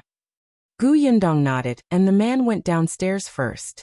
Seeing him leave the inn, Yundong slowly walked out of the door, as if she was taking a leisurely stroll. That person walked at a moderate pace in front, and Yundong followed him slowly, until he turned at an intersection, and entered a small courtyard. When Yundong entered the courtyard, he realized that there were about a dozen people inside. All of them looked travel-worn. They looked like they had just arrived at Wanqing Prefecture. Upon seeing her enter, one of them, who seemed to be their leader, immediately stood up. Miss Gu, Am Mo Xulin. I'm here on Lord Qin's orders to investigate the Xie family. By the way, this is from Lord Qin. He took out a letter and handed it to Yundong. She opened the envelope. There were 2 full pieces of paper. Yundong read it quickly, but after reading it, she immediately cursed in her heart. The content of Qin Wensheng's letter was very simple. He said that the news sent by Yundong was very timely because the emperor was intending to deal with the magistrate of Wanqing Prefecture and the Xie family. Previously, when the new emperor ascended the throne, he planted 2 trusted aides in Yongning Prefecture after the famine and Qingyuan Prefecture after the chaos. Prefecture Magistrate Dai of Xuanhe Prefecture also became the new emperor's subordinate. The commotion was too great. If he wanted to touch the prefecture magistrate of Wanqing Prefecture who had a deep foundation, he would be a little too hasty, especially since the Wanqing Prefecture had the Xie family. The officials and merchants colluded to control the entire Wanqing prefecture. The emperor knew that the prefecture magistrate wasn't a good person, and he also knew that the Xie family wasn't clean. It was obvious just from how luxurious their residence was. Now that more than half a year had passed, the emperor was indeed prepared to take down Wanqing prefecture. It could be seen from the fact that he had started to support the Duan family. However, the emperor had been collecting information on the Xie family and the magistrate. This information could not be too small. Otherwise, who knew when they would make a comeback? Just as they were looking for a breakthrough, Yundong unexpectedly gave them a pleasant surprise. The Xie family was simply too daring. They actually dared to have dealings with the other two countries. This kind of dealings was not ordinary business dealings. Clearly, it was related to the imperial court. Actually, Qingyuan also knew that with the ability of the Xie family, even if they had dealings, it was only some money transactions. The Xie family was not qualified to come into contact with the center of political power. Even if they wanted to betray their country, they would not be able to do it. However, this was enough. Especially when it was related to the prefecture magistrate here, it wouldn't be an exaggeration to kill the entire family. Therefore, Qingyuan sent people over to prepare for a drastic reorganization. The question was, why did he want her to find a way to get incriminating evidence? Yundong wanted to slam the table. Wasn't her mission over after informing them? It was enough for her to just wait and watch the show. Why was Qingyuan still adding trouble for her? Yundong slammed the letter on the table and pointed at Am Mo Xulin. Chapter 474. Seduction. You all seem to be highly skilled in martial arts. If you want to find evidence, you can just sneak in, right? Yundong was so angry that she laughed. I'm a weak woman, and you actually handed the most important thing to me? Do you think I'm too good-looking and want others to chop me into pieces? Am Mo Xulin was speechless. Miss, don't feel so good about yourself, all right? He coughed lightly and said, the Xie residence is heavily guarded. It's naturally not a problem for us to sneak in, but it's easy to alert the enemy. Heavily guarded? Didn't her father, Dajiang, sneak in?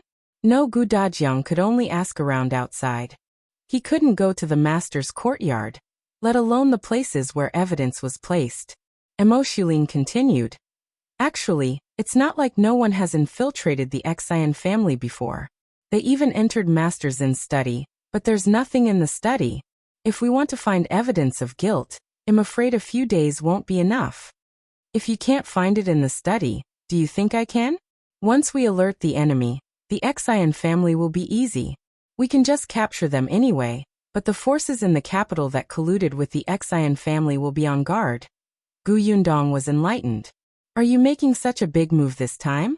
It won't be easy to clean up the mess. So what the emperor really wanted to deal with were those people in the capital. All the more reason for her not to get involved. Am Mo Xulin lowered his eyes. He could not say anything in front of Yundong. However, seeing that she was unwilling, he immediately thought of what Qingyuan had said.